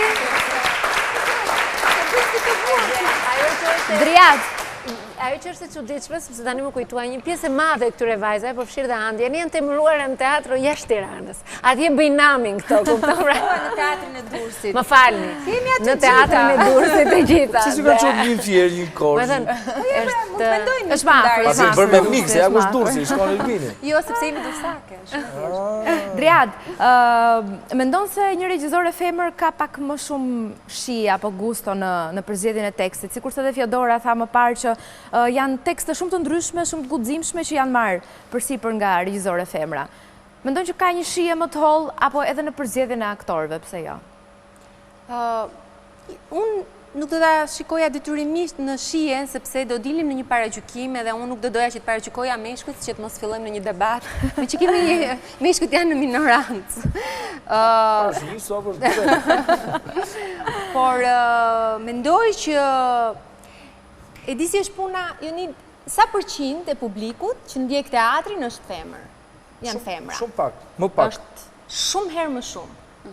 Po shumica vinë për të reklamuar fustanin e ri, besoj. Absolutisht. Para se të vinë teatr, bëjnë atë xhiron aty para. Ja, këtu është një paragjykim. Nëse femra duan të vishen të bukur për të ardhur teatr, kjo është do të thotë që ato e vlerësojnë ritualin. Ose vlerësojnë fustanin e ri. Edhe sandalet e reja. Në qoftë se ato duan t'i vlerësojnë të dyja, unë dua që ta shikoj kështu, që ata duan të respektojnë punën. Beson se sa nga ato femra që vime që nga në shumicë se kanë përjetuar, perceptuar shfaqjen sa ata meshkuj që janë aty. Do me thënë, mund të flasim se cili nga eksperienca personale. Sepse jeri dhe nisi me shije, po Pirandello në botën... Unë kam rreth 14 vjetë nuk e ka vënë s'ke një femër. që merr me teatr. Sallat e teatrit të shfaqjeve që unë kam dhënë, janë 70% të mbushura me femra. Dhe unë nuk po them që ne duhet bëjmë një teatr femëror. Dua të them që nëse meshkujt janë larguar nga teatri, nuk është për fajin e femrave. Dhe nëse femrat janë në këtë pozicion që janë tani, mua pëlqeu Luli që tha është një pasion për kushtim dhe teatri nuk është kaq i lehtë sa është në këtë diskutim që bëjmë ne tani, është orë pafund, stërmundime, nuk dua fare t'i hyj se çfarë ndodh me teatrin dhe çfarë mund të kemi kaluar. Për ta bërë teatrin dhe për ta arritur në këtë pikë, që jam vërtet shumë e lumtur, që ka ndodhur, kemi arrit në këtë pikë. Por nuk është që ndoshta meshkujt janë ndërhequr vetë, sepse ka shumë vështirësi dhe unë kur kam filluar punë në teatr, kanë qenë vetëm 2 aktorë dhe asnjë regjizor, kishte 3 vjet që nuk vinte asnjë shfaqje, dhe regjizor meshkuj kishte plot në treg. Dhe ju kënaqeni me pak prandaj. Nuk është e vërtetë. Ne kënaqemi me shumë. Dhe dim ta sillim atë shumë mirë, ose vëm më shumë në rrezik se sa meshkujt. Kjo është po. Se fundi as keni çfarë të humbni. Mashkulli ka më shumë për të humbur. Për shembull çfarë? Po, mashkulli ka më të humbur. Një femër ka shumë për të humbur, sepse ka një familje për të drejtuar, ka një fëmijë për të edukuar. Po, nuk e edukon edhe rrit një femër tani se na bët ju tani. Ne burrat që jemi kështu mbartës spermatozoidësh, japim edhe ikim ne pastaj. Jo, them që ndahet për gjysmë, ama është një e lëm tek çdo momenti që femra. Jo, ne e çojmë si të jo mi si dush se paragjykove femrat që reklamojnë fustanin e ri në teatr. Nuk di ti te familja tot ç'kishte për të reklamuar, se ishte veshur shumë bukur, atlete, xhaketën e re. Isha shumë, jo, ishte xhaketë e re fare, nuk e di sa vjeç ka. As në emision mua nuk më veshur asnjëra aq bukur sa isha aty. Jo, jam veshur më bukur, shumë mos gjikojmë gocat që merren me veshjen time këtu, por isha veshur sepse për respekt, po mund vija dhe sigurisht nuk do vija me tutje, po për respekt të teatrit, pa diskutim se jam një njerëz që kam bërë edhe teatr në një moment dhe e di edhe gjë, por duke dashur ta neutralizoj pak situatën, dëshira për ta evidentuar këtë forcën e femrës duket sikur neve na ka munguar. Në të vërtetë që nuk është se na ka munguar dhe domethënë unë thash dhe në fillim që është çështje krimtarie, domethënë e gjithë secilit. Domethënë në teatr ka femra, ka meshkuj, spektator ka femra, ka meshkuj. Nëse janë shtuar femrat, atëherë do të thotë ose ka më tepër femra, do të thotë që janë në kërkim më tepër femrat për të përftuar diçka të re, dëshira, ndjeshmëria, gjithçka. Unë kam zgjedhur të punoj me 4 meshkuj. Në pjesën time, kam 2 meshkuj aktorë edhe që dua t'i falenderoj Lart Vasilin edhe Gjergj Menën, që janë pjesëmarrës të shfaqjes time, edhe 2 meshkuj të tjerë që i kam pothuajse si asistent që më ndihmojnë. Faleminderit meshkujve, po edhe femrave që kanë kaq shumë prodhimtari dhe krimtari për t'na dhënë. Kjo është një gjë që ka të bëjë me zhvillimin, nuk ka të bëjë me gjinimin. Që bëj gjëra të bukura, absolutisht nuk kam asnjë lloj gjykimi që të marrim rolet tash i feminizme këto lëvizjet e mëdha pseudo që janë duke u bërë në botë. Se ngatroj konceptin e femrës me të gruas, sepse është lëvizjes gruas themi. Me rëndësi që ti bën një gjë, ju bën një gjë të bukur, pavarësisht që je femër, mashkull, transseksual, homoseksual, me rëndësi që të bëhet një gjë e mirë dhe... Por që është për të evidentuar dhe mua më pëlqen shumë. Që ka shumë femra që ndikin teatrin. Sepse tani me sa duket e kanë ndjerë veten të zonjat për të përballur me skenën. A mendon se media dhe shtypi janë pak më dashamirës ndaj regjisorëve femra, i shohin pak më me dashuri? Po jo, po kanë sjellë shfaqje të mira, nuk është halli se kanë qenë dashamirës, sepse këtu në përgjithësi kemi pasur probleme me mediat, unë nuk e harroj herën e fundit që kemi qenë këtu, kemi diskutuar pikërisht teatrin dhe problemin me mediat. Problemi nuk shtrohet kështu, ka pasur shfaqje të mira, të cilat kanë lënë vend që të ketë komente të mira për atë që kanë prezentuar këto regjizore femra. Është pikërisht kjo pra, kërkesa për gjetur një autor të vështirë, mënyra se si ato e kanë sjellë në skenë, freskia, shfaqje impenjative që në fund fare ditës pastaj kanë bërë edhe që jehonat jetë mirë. Po fatmirësisht tani, jo gjithçka mbyllet vetëm me mediat, jemi bërë shumë pjesë mediave sociale, mënyra se si njerëzit reflektojnë atë që ndjejnë për momentin aty ku janë në teatr, një check-in, një koment, një dëshirë për të shprehur një formë ka dhënë mon një feedback, një mundësi njerëzve që të informohen dhe të kenë kuriozitetin për të shkuar për ta parë. Dhe sigurisht që pastaj shfaqja bën vetën dhe kalendari i teatrave ka qenë plot këto kohë. Nuk e di, mbetet vetëm ta përgëzoj sepse nuk po ka asnjë ditë bosh dhe është e vërtet kjo. Dhe njerëzit shkojnë në teatr, a ka më mirë se sa të shkosh në teatr dhe të kesh. Mirë, por ndërkohë sektori i shtypit të gazetarisë është më së shumti edhe ai femëror, kështu që duket sikur është bërë dhe një lloj komploti i sektorit kulturës. Nuk e uroj të shtohet që kemi nevojë dhe për vajza që kanë nuk e di Castro për shkakun kishte vrejtje kur e lexoi këtë pjesën skenar. Domethënë tha janë bërë bashkë tha seksioni kulturës me teatrin me gjinin femërore edhe jo, s'pata fare, kanë sugjeruar në kufi garant tash edhe s'ka ndonjë problem. Jo. Okej, nuk do ta pranoj Castro. Megjithatë, për shembull, edhe kur regjisorët kanë qenë meshkuj, ka pasur role shumë të spikatura femrash, të cilat kanë tërhequr vëmendjen e mediave. Dhe duhet thënë është pikërisht kjo janë femrat që tani më kanë çuar veten dhe lirshmërinë në teatr, jo vetëm në të interpretuaret mirë, por deri dhe në provokative. Pra, ato tani më nuk janë vetëm femrat zakonshme, janë femrat ekranit, janë femra ambicioze, janë të angazhuara. Dhe në momentin që janë edhe në skenë, sigurisht lajmi bëhet dy fish. Pra, ti ke mundësinë të thuash që po Jonida, po të ka shfaqja. Dhe menjëherë merr një ngacmim apo Olta Gixhari, apo ndoshta nuk i kujtoj tani gjitha, po janë gjitha goca që janë prezente në jetën publike dhe janë edhe në skenë, siç është edhe kudo në botë, ato që janë personazhe të njohur janë edhe në teatr, janë edhe në kinematografi dhe sido që të jetë ka më tepër lajm, ka më tepër mundësi qarkullimi dhe media është kur personazhet janë femra, ti je detyruar të zgjedhësh femra, iku koha e antikitetit kur rolet e femrave i luanin meshkujt. Kështu që është e bukur. Në momentin e ka regjizore shumë të mira që na japin gjëra të mira, pastaj pjesa tjetër, kështu që kjo meriton një dorë trokiti. Pjesa tjetër pastaj është një Tash kemi ardhur tek momenti i rubrikës një pyetje e vogël. Ky insert që ne do të ndjekim tani, ku një fëmijë i vogël i drejton pyetje njërës prej të ftuarave tona në panel dhe këtë herë është përzgjedhur Driada. Ndjekim materialin përgatitur nga gazetarja jonë Ergisa Cenuka dhe rikthehemi. Ajsi është një nga nxënësit më të dalluara në klasën e saj. Teksa u njoh me regjisoren Driada Dervishi, ajo kishte shumë dëshirë t'i bënte Driadës këtë pyetje.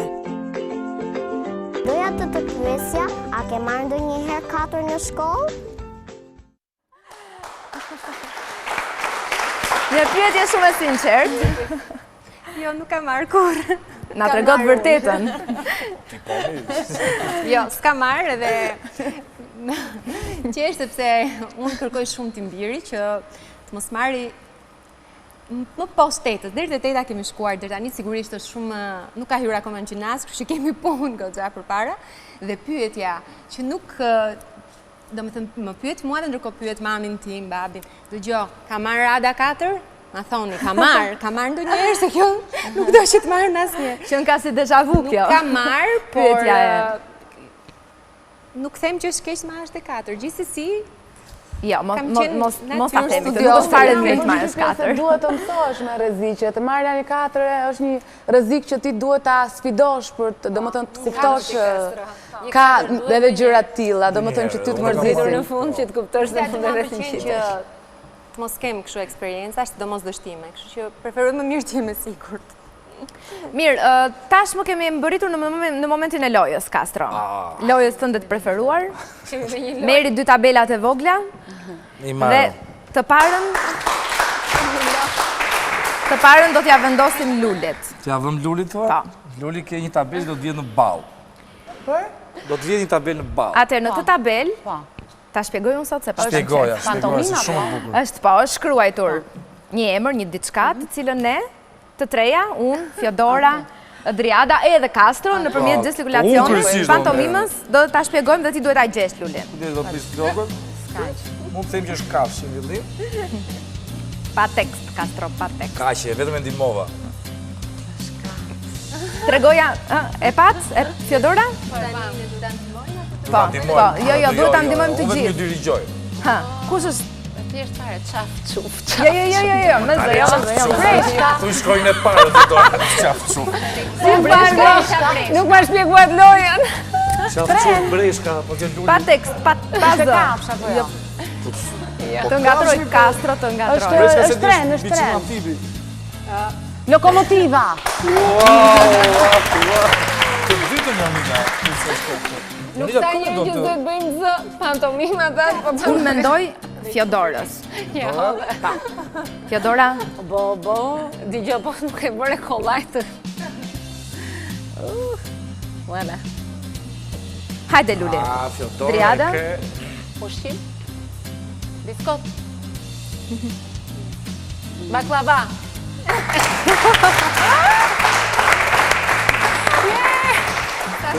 Ato që merren me teatr, merren me shkolla. Të dyja do merrin në shef edhe regjia.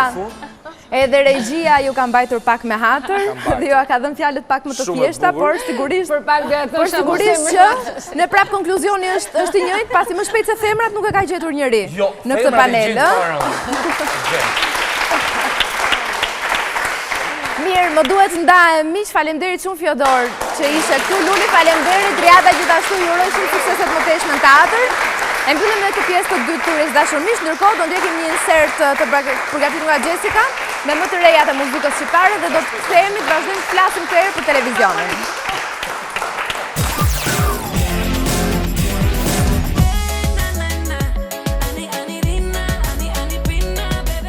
Dafina ka korrur një sukses të jashtëzakonshëm në Shqipëri, por këngëtarja duket se po përgatitet të futet fuqishëm në tregun botëror.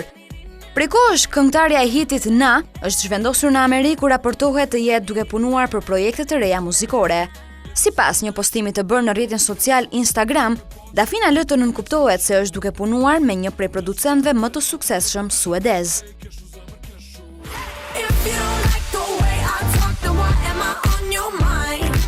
Këngëtarja me origjinë nga Kosova Dua Lipa ka konfirmuar se së shpejti do të publikojë këngën e re.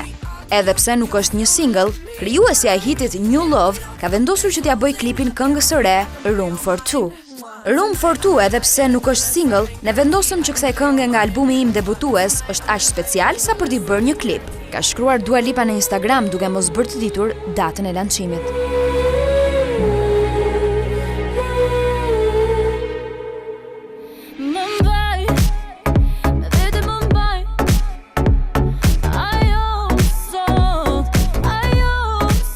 Elvana Gjata goditi në shenjë me projektin e saj muzikor Njësoj, i cili vazhdon ende të pëlqehet nga publiku shqiptar.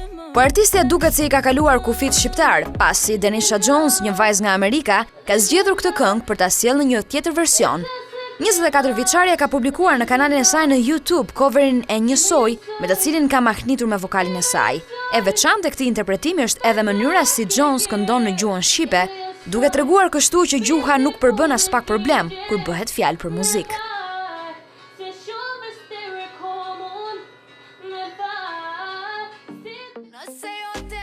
Hiti i padiskutueshëm Bon Bon tashmë do të jetë pjesë e lojës Just Dance në PlayStation, Nintendo dhe Xbox. Versioni I ri I lojës është shumë popullor I kërcimit ku do të përfshi hite klasike si dhe hitet të reja si Cheap Thrills, të Sias dhe Sean Paul, Sorry të Justin Bieber, e ku më pas për tyre është edhe hiti I këngëtares shqiptare. Bun bun, evidence is buns bun, done done. Bet you wanna taste it, bun bun. Bet you wanna taste it, get it to done done. Ka qenë spektakli I parë I thyerjes një mentaliteti, I thyerjes të një tabuje, ishte një ndryshim shumë I madh. Vështirësi fillonin që nga kostumet, që në atë kohë nuk ekzistonin kostumograf, rroba qepës, dhe mbaj mend që këpucët me taka që duhet kërceni mambon ishin këpucjete të lahtarshme. Në shtëpinë time hani edhe pak darkë, obi ideja, po që do të bëjmë? Pish divanin, pish qylymin, po pështriu në tokë, ema, zysha, ty pa djeshkat. Jemi në pjesën të tretë e emisionit Thurje Dashur Miq, sikur se thash pak më parë do të flasim për televizionin. Dhe në fakt këtu në Thurje, jo pak herë, shpesh madje I kemi dhënë hapësirë dhe vëmendje televizionit, zhvillimeve më të reja të ekranit vogël, por ajo që shpesh herë na pëlqen të flasim lidhje me televizionin është kujtesa. Ato momentet jashtëzakonshme televizive që kanë shnuar një kthesë të madhe dhe jo pak të rëndësishme. Për shembull, ju kujtohet 12 vallëzime pa një të shtun? Po. Ka qenë viti 1993 dhe sigurisht që të gjithë e mbaj mend pasi ka qenë një ndër aktivitetet më të rëndësishme. Dhe ne do të flasim pikërisht për këtë show të atyre viteve. Ftoj pa humbur kohë, Kozeta Bakiun, Elona Nalbanin dhe Eno Birkon.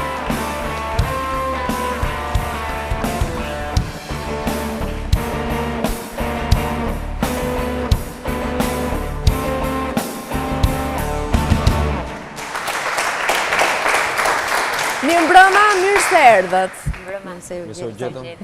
Që në momentit që hyt, u duk sikur sollet një nostalgjime që nëse do të flasim edhe për 12 vallëzime pa një të shtun. Kozeta, si e kujton këtë spektakël kaq të rëndësishëm që mezi e priste çdo shqiptar për ta parë? Ka qenë një periudhë kohore vërtet shumë e rëndësishme sepse ka qenë spektakli I parë I thyerjes një mentaliteti, I thyerjes të një tabuje, ishte një ndryshim shumë I madh, të shikoje të rinjt që kërcenin ndryshe.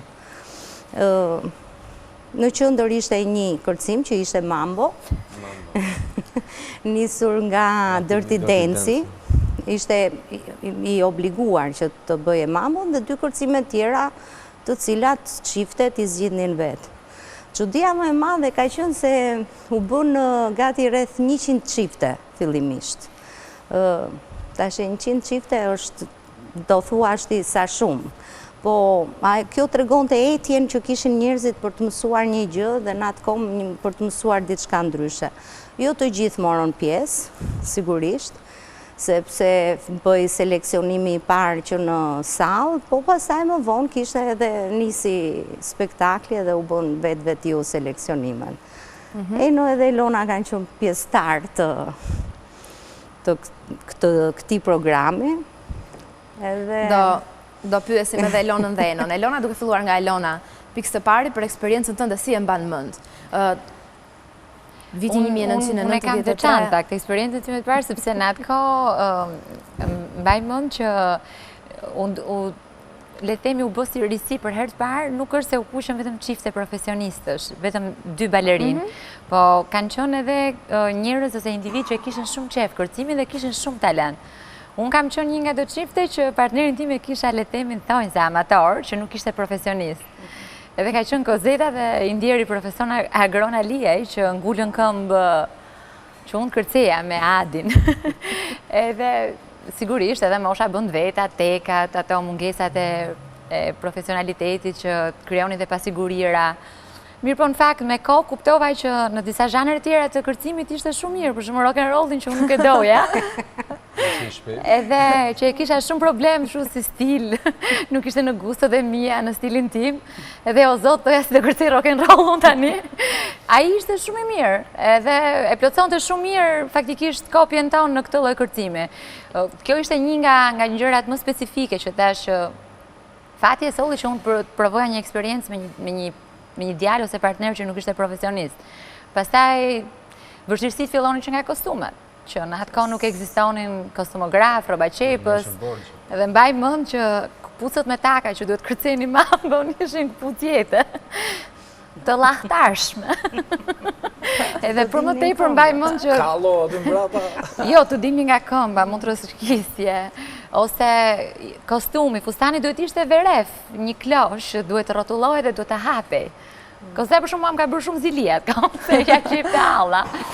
Dhe kishte shumë të bukur, kur doli Kozeta, unë i dhe, ua, si e bërë ti unë se kam kështu. Ishte halla. Edhe mbaj mend që normal tani do e merrnim diku. Dhe nuk ishte halli vetëm për ta gjetur, por ishte halli që dhe duhet ta ruaj, se grisej dhe shqepi, dhe ishte një gjë e mirë dikuj tjetër që e vishë ti. Zigzagun jo, për Jo, do me thonë, nese, unë, do me thonë domet dhe përgjegjësit ishin të panumërta, por ditë them vetëm një gjë, që... Fund fare morën shumë lek nga vera. Jo, ajo që mbaj mend unë nga vera është e bukur që ka ngelur si shpreh deri vonë që kemi eksperiencat e fundit, televizive të mija të flas, ishte që kalamaja, hajde mblidhuni. E katët kalamanës. Tani ne ishim diku afër adoleshencës, apo jo? Diku, 15 vjetë, okej, pas kam qenë më vogël. Burri pa martuar edhe prap kalamajën atë. E non për ty kujtimet, ato momentet vështira apo shumë të bukura? Po shfat dhe kjo do. Me një çton. Të heqim shkollë, në vit 3 mesme, në vit 4, a vit 3 po, nga fundi. Unë sa për kësha marrë dhe pak në shkollë, pak apsitëm për klasiken, për papës që e mirë dhe unë se i dhe rinë mosh, në pa eksperiencë shumë. Pas të me zyshën, se i themë në pare vazhdoj me unë, të i themë, o zyshë, jo, e Kozeta.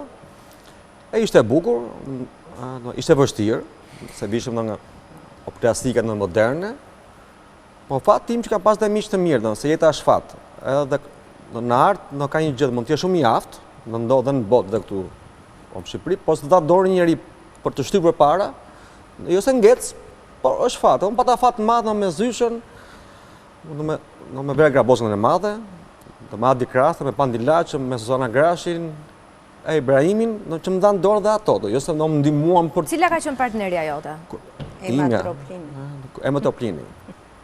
Në Bukuroshe Ema Toplini. Ja, unë kam një foto të Ema Toplini. Kozeta ti nga ke sjellë disa foto, mund të t'i kalojmë para kamerës? Po Ema ku bëhet tani? është në Amerikë. Tu është Iliri, është një foto me Ilir Avdyli. Po, jeti dhe Iliri.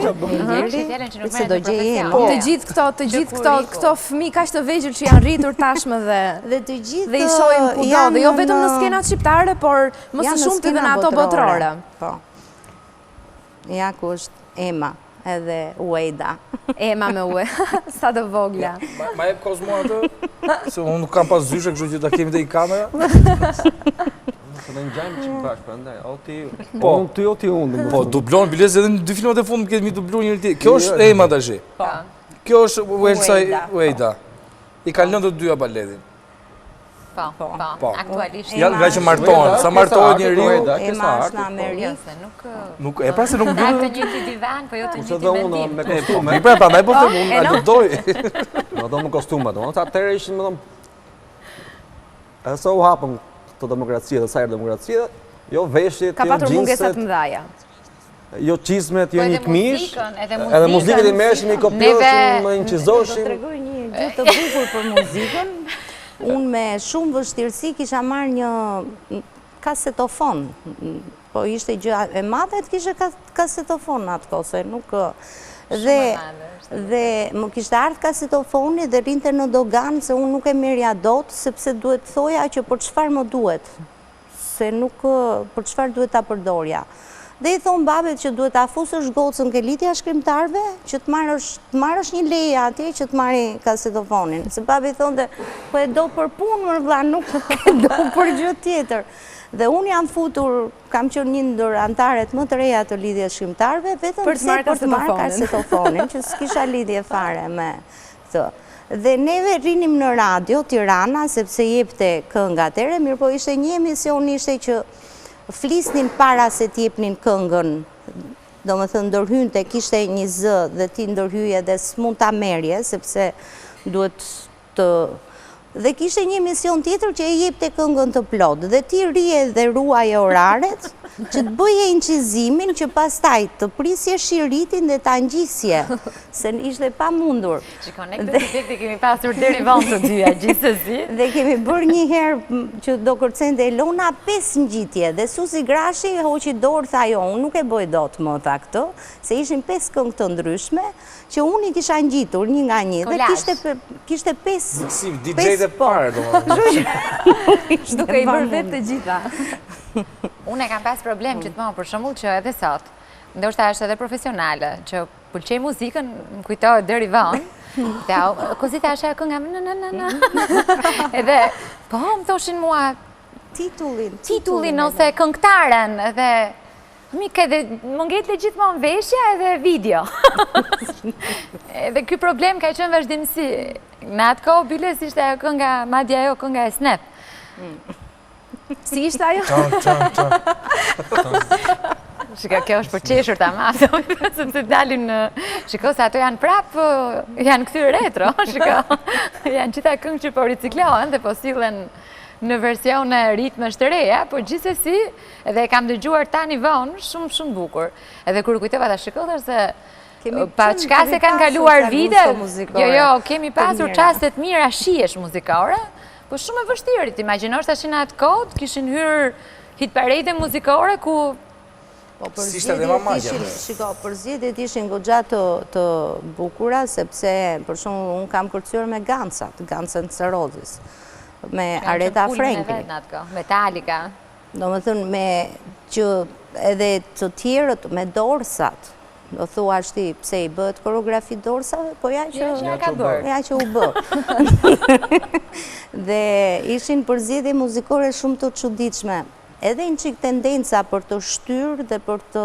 se unë kisha gjithmonë opinionin që televizioni të edukon. Nuk sigurisht po të kjenë emisione të mira flasë.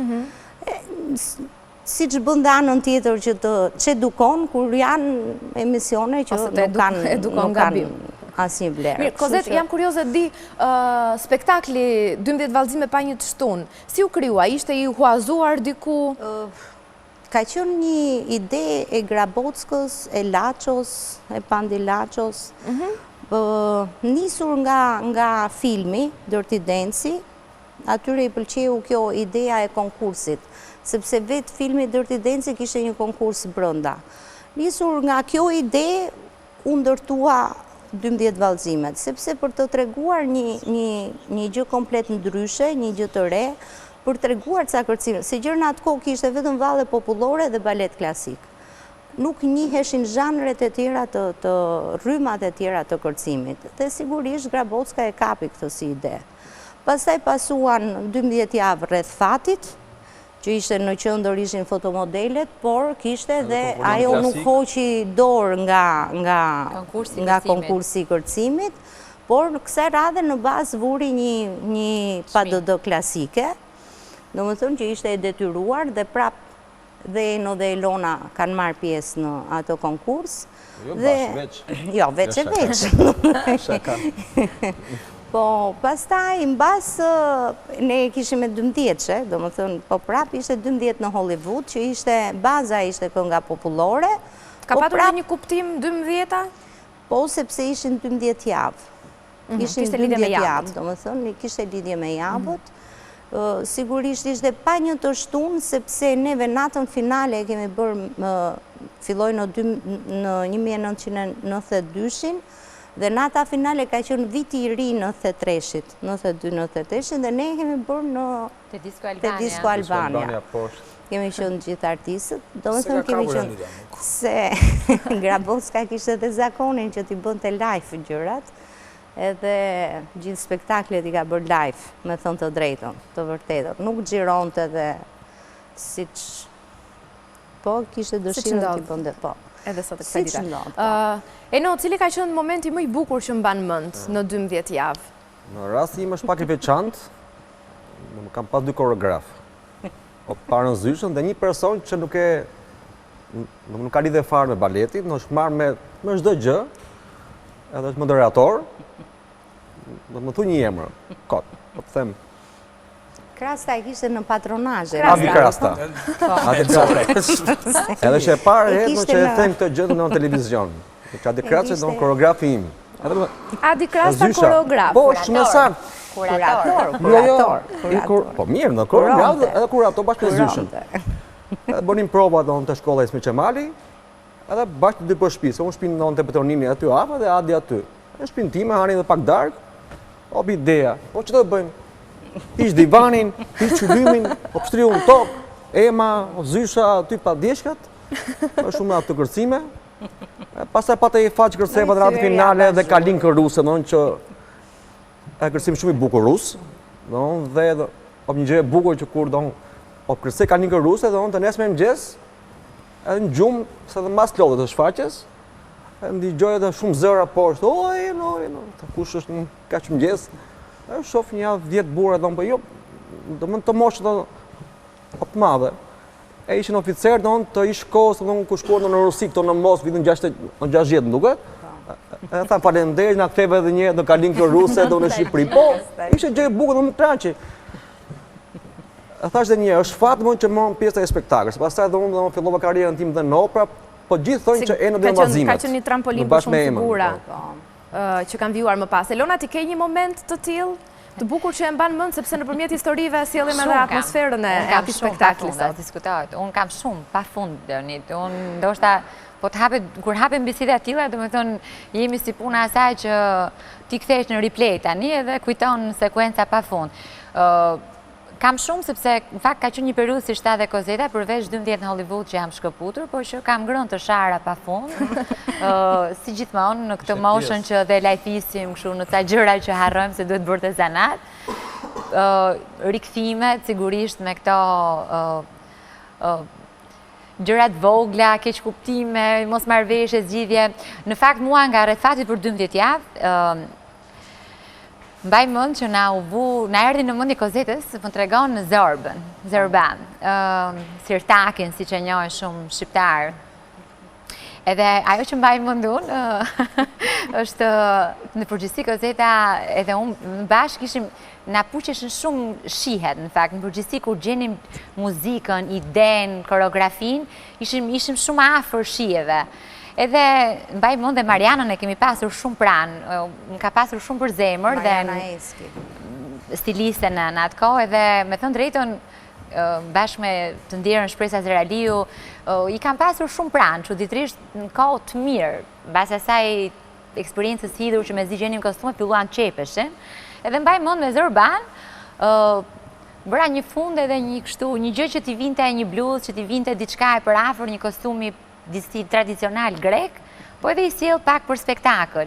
Edhe nuk e harroj që kishim bërë gjetjen sigurisht e jepte përgjithësi për kostumet e jepte Kozeta, me të çara kështu edhe menduam që t'ishim brenda folklorit dhe kishim bërë pak të gjatë, edhe pak të mbuluar. Edhe dalim bëjmë provën generale, në darkë. Vjen një ulërim nga regjia me mikrofon. Mojnë Albani!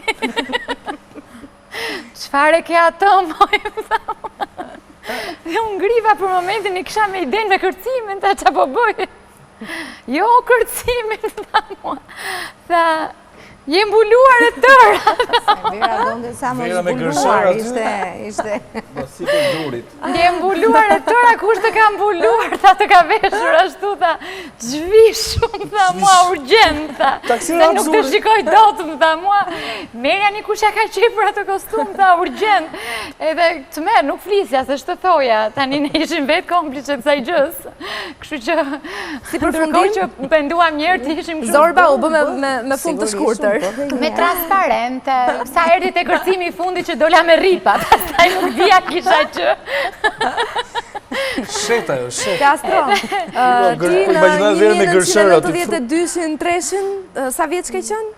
Për të nga të reguar qëfar mban mënd? Dikute 10 vjeç. Nga këtë spektakl. Mbaj mënd, sepse do më thënë një vesha dhe familjarisht me verën dhe isha pak në djenisë dhe daja im që bashkëpunon të kështu.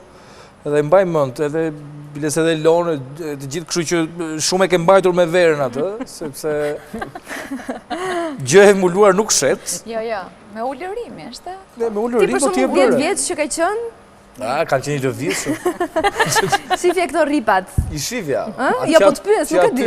Ato, tentoja të shifja për te rripit, jo në rasti me lovën, me gjitha të... Ty të kemi parë në televizion, muzikë, moderimet, me ripa, pa ripa, po.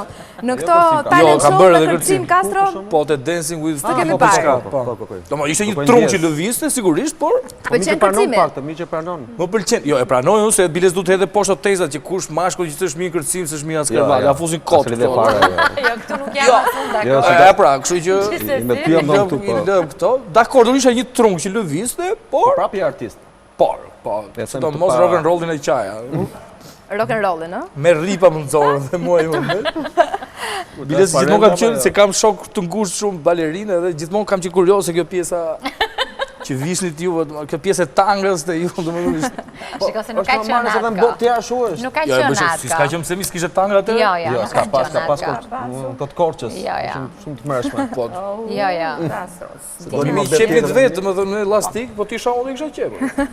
Tashi, mos ka lënë kështë qepurat, Jo, kurioziteti tjetër për shumë i publikut që... Ishte një tabuta se kohë, Castro. Pikërisht për këtë gjë po flisim. Jo, disa kuriozitete për shumë që... Neve bëm revolucion në zhveshje në skenë, pa diskutim, po t'ishte vera ty mos bëni... Unë kam përshtypjen që ne për këtë duhet mbaja shimon me këto evidencat, që kjo nëzori shpatullën, kjo gjokëzin. Janë disa dilema që njerëzit i kanë, kur shohin balerini për shumë me geta, me kështu gjëra, vini çorape para, apo... Geta. Direkt, jo, për cilë publikun, çfarë thotë, vëmë çorape... Dhe në botë tja shu është, do pse marim ka shu neve, jo, më bëj shaka. Në marrë shaka po bëjmë gjithë, por... Mirë, ndërkohë Renisi është pozicionuar pasi jemi në performansën e ti të dytë. Renisi, po të vjen për qeshur për çështjen e getave? U knaqem me këtë lloj bisede kështu. Ti e mban mend 12 vallëzime pa një të shtunë? Po, patjetër. Unë kam qenë më i vogël se Castro, kam qenë diku ke... Po qeshmi se më këtë Por e mban mend, ë? E mbaj mend, kam ca kështu vegime. Mirë, ndërkohë prezantoj materialin e dytë, të ndin përsonte? Nga Audio Slave, Be Yourself. Renis Joka.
Faleminderit Renisi.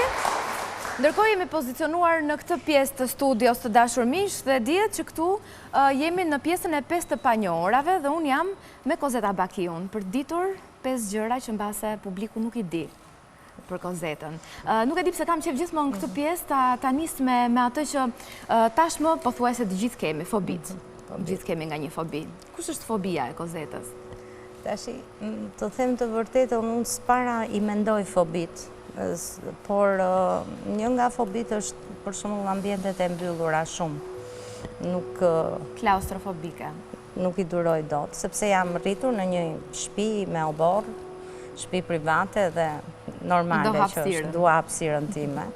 Por njëkohësisht për shembull sa më pëlqen deti, aq frikë e kam kur ai nxihet edhe bëhet shumë i errët, shumë i zi, edhe të jesh në anije për shembull kjo kur mendohet ai momenti i vdekjes. Nuk e kam frikë avionin, se them rëzohet, ikëm, një ditë të vdesim të gjithë. Po ndërkohë që pjesa më e madhe e njerëzve që kam frikë për shembull anijen që them po të mbytet është ai momenti që Po nëse flasim për pasionet, cili është pasioni yt më i madh? Kam dëshirë të udhtoj shumë. Më pëlqen. Me avion. Me avion, se jo. Ose me makinë? Po, me makinë. Pëlqen udhtimet? Udhtimet më pëlqen shumë. Sidomos udhtimet me makinë në shi më pëlqen jashtëmase shumë. Se pak e çuditshme, po na i shiu se di më pëlqen në udhtim. Po ndërkohë udhtimet pëlqejnë më së shumti për të eksploruar, për të parë vende të reja, për të relaksuar. Për shumë arsye, edhe për të eksploruar, por edhe për të larguar nga e përditshmja, për të shkëputur nga, kur ti ikën nga qyteti jot, është një stakim, mendoj unë, nga puna, nga problemet, nga shqetësimet e ditës, edhe kjo të bën të shkosh diku tjetër, të duket sikur ti po rinis një gjë të re, ose kur rikthehesh nga udhtimi të duket një gjë merë frymë të ndryshe.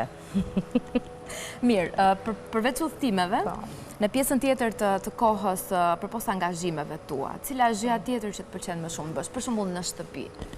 Mua më pëlqen të gatuaj, të pëlqen gatimi. Me kam dëshirë time, di të bëj shumë mirë baklavan, është një recetë speciale që ma ka lënë halla ime, edhe ajo e kam të trashëguar. Dhe me sa di unë nuk është e thjeshtë të bëhet baklavaja.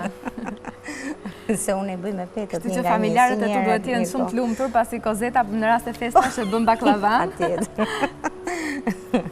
Kam pjesë timen. Mirë, po nëse do të kalonim tek dobësitë e tua, a ke të tilla? Dobësia jote më e madhe? Dobësitë e mia janë motrat e mia që unë i kam të pandashme. I dua shumë, është një pjesë e imja që nuk e kam ndarë kurrë edhe s'kam për ta ndarë kurrë. Madje urim edhe për berin me shfaqjen familja tot, cilën e diskutuam edhe pjesën e parë të emisionit. Mirë, Kozeta, zakonisht gjërat që na fiksohen më shumë në jetë janë momentet më të bukura dhe ato më të vështira, le të themi. Do doja dija momentin tënd më të vështirë. Cili ka qenë? Ka patur një tillë? Unë kam pasur 2 momentet mia shumë të vështira. E para ka qenë një moment profesional dhe tjetri ka qenë një moment familjar. Ai profesional ka qenë gjatë një emisioni kur unë bëja pole position. Unë shkela një kavo të kamerës, më iku këmba dhe këputat e ndinin e akilit. Edhe që mos prishe emisionit, vazhdojnë të xhirimit, se të nesërmen ne xhironim në darkë dhe të nesërmen transmetoj në orën 12, do më thënë shkonin varkë çdo gjë, atëre vesha qizmen dhe nuk ndjeva, nuk e ndalova programin, dhe kur kam shkuar në shtëpi, qizmen e kam prerë me gëshërë, sepse këmba ishte në një gjendje traumatike shumë të rëndë. Edhe kam bërë operacion, kam detur 8 muaj me paterica, ndërkohë që vazhdoja emisionin pole position dhe pas ti shtë i zavallet. Dhe ka qenë top festi i parë në atë kohë, që ishte shumë bukur. Ishin 3 emisione rrjesh që unë i kam bërë me patericë. dhe bëja koreografit me duar. Një moment shumë i vështirë, pavarësisht se të treja këto formate janë pasqyruar dhe kanë dalë më së miri dhe shumë bukur para audiencës shqiptare. Pastaj, moment tjetër i familjes, ka qenë smundja e tim shoqi edhe humbja e tij, domethënë që janë diçka e pazëvendësueshme. Humbjet janë gjithmonë gjë, pavarësisht se janë pjesë e jetës, janë momentet më të vështira për këdo. Kjo është. Mirë, Koze, gjithsesi, unë të falenderoj shumë për këto momente si të pasioneve të tua, ashtu dhe të vështirësive tua, pasi është gjithmonë bukur që këto gjërat ndahen me publikun. Falenderit dhe sot i bashkangjitemi panelit.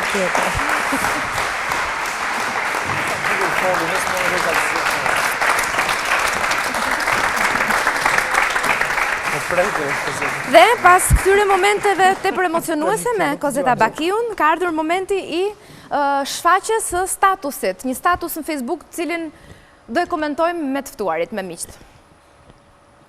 Bes Kallaku. Se që kam i përshtypje, se Lolita është vetë Bledi Mane që replikon me veten. Feeling Kastriot Myftaraj.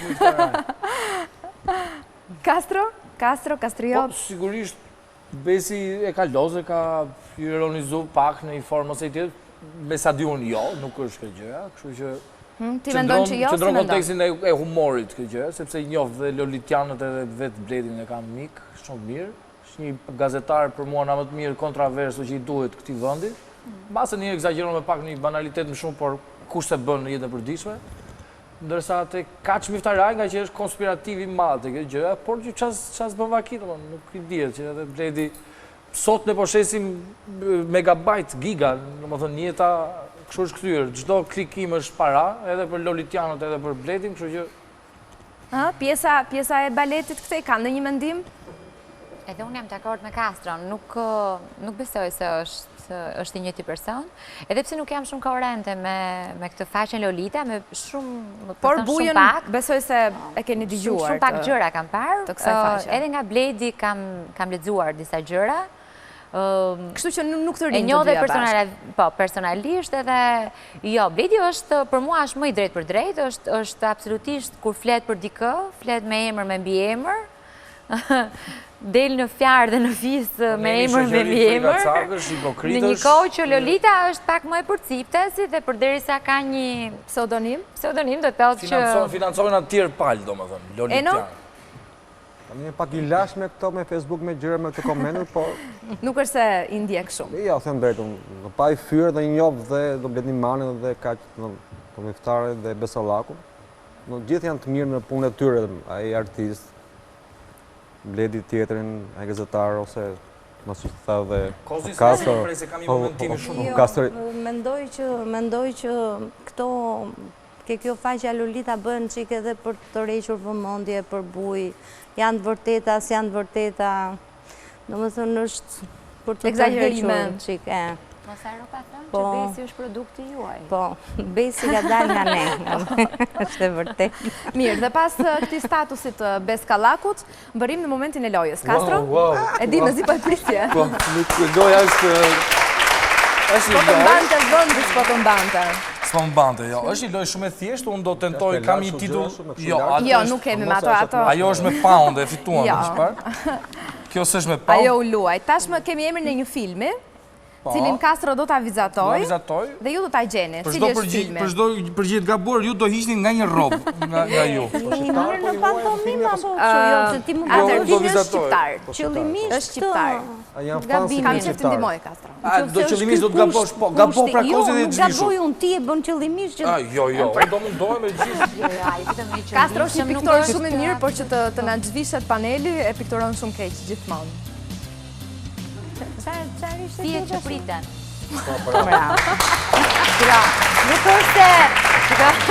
Nuk është e di kaq mirë, po ideja që bëri këtë shkëputje në merdi. E pas kemi shumë të zot për lojrat sot se edhe ato të panelit që shkoj sot. Po do ta gjej e kam sficën. Ishin femra. Forca femërore. Pra filmi tjetër, po ju japin ndim është film i huaj. Ndime erdhe këto?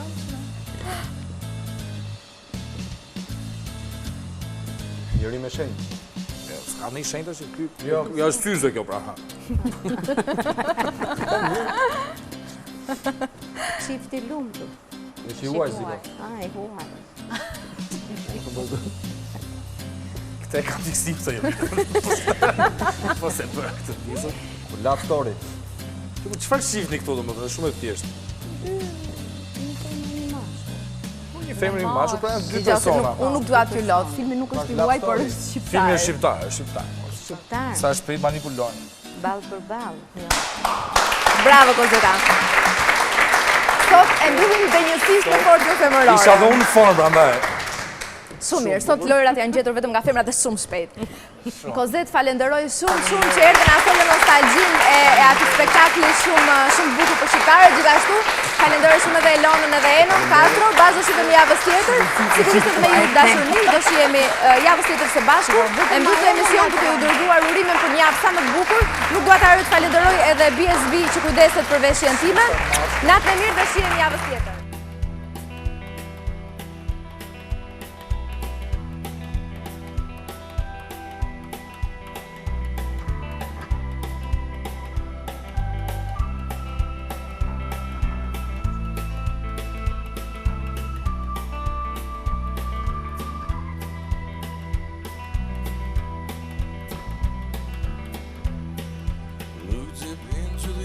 Face.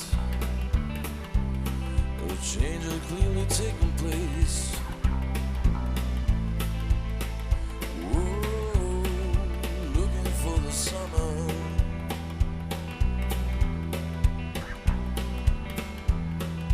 I stick on a certain gaze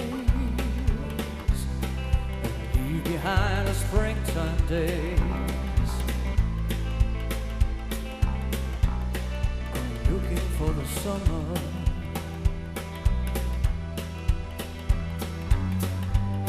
This ain't a game of kiss and tell.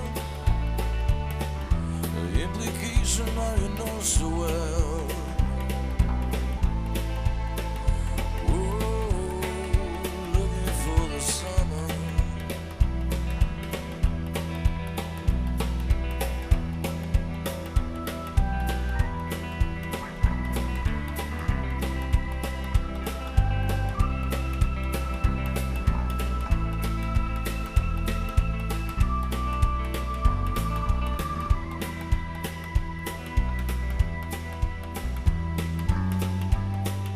Still I stand this very day with a burning wish to fly away.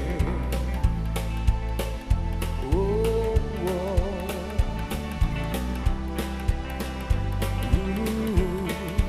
I'm still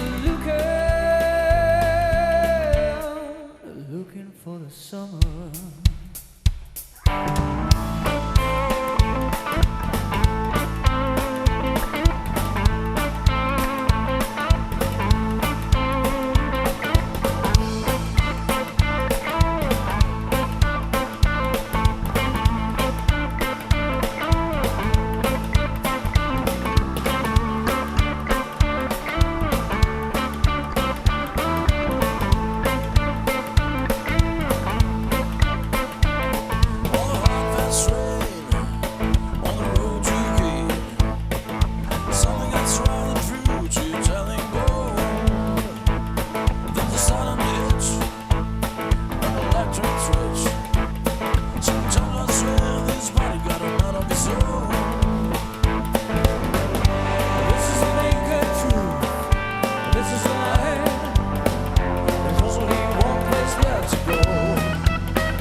this is all I have. There's only one place left to go.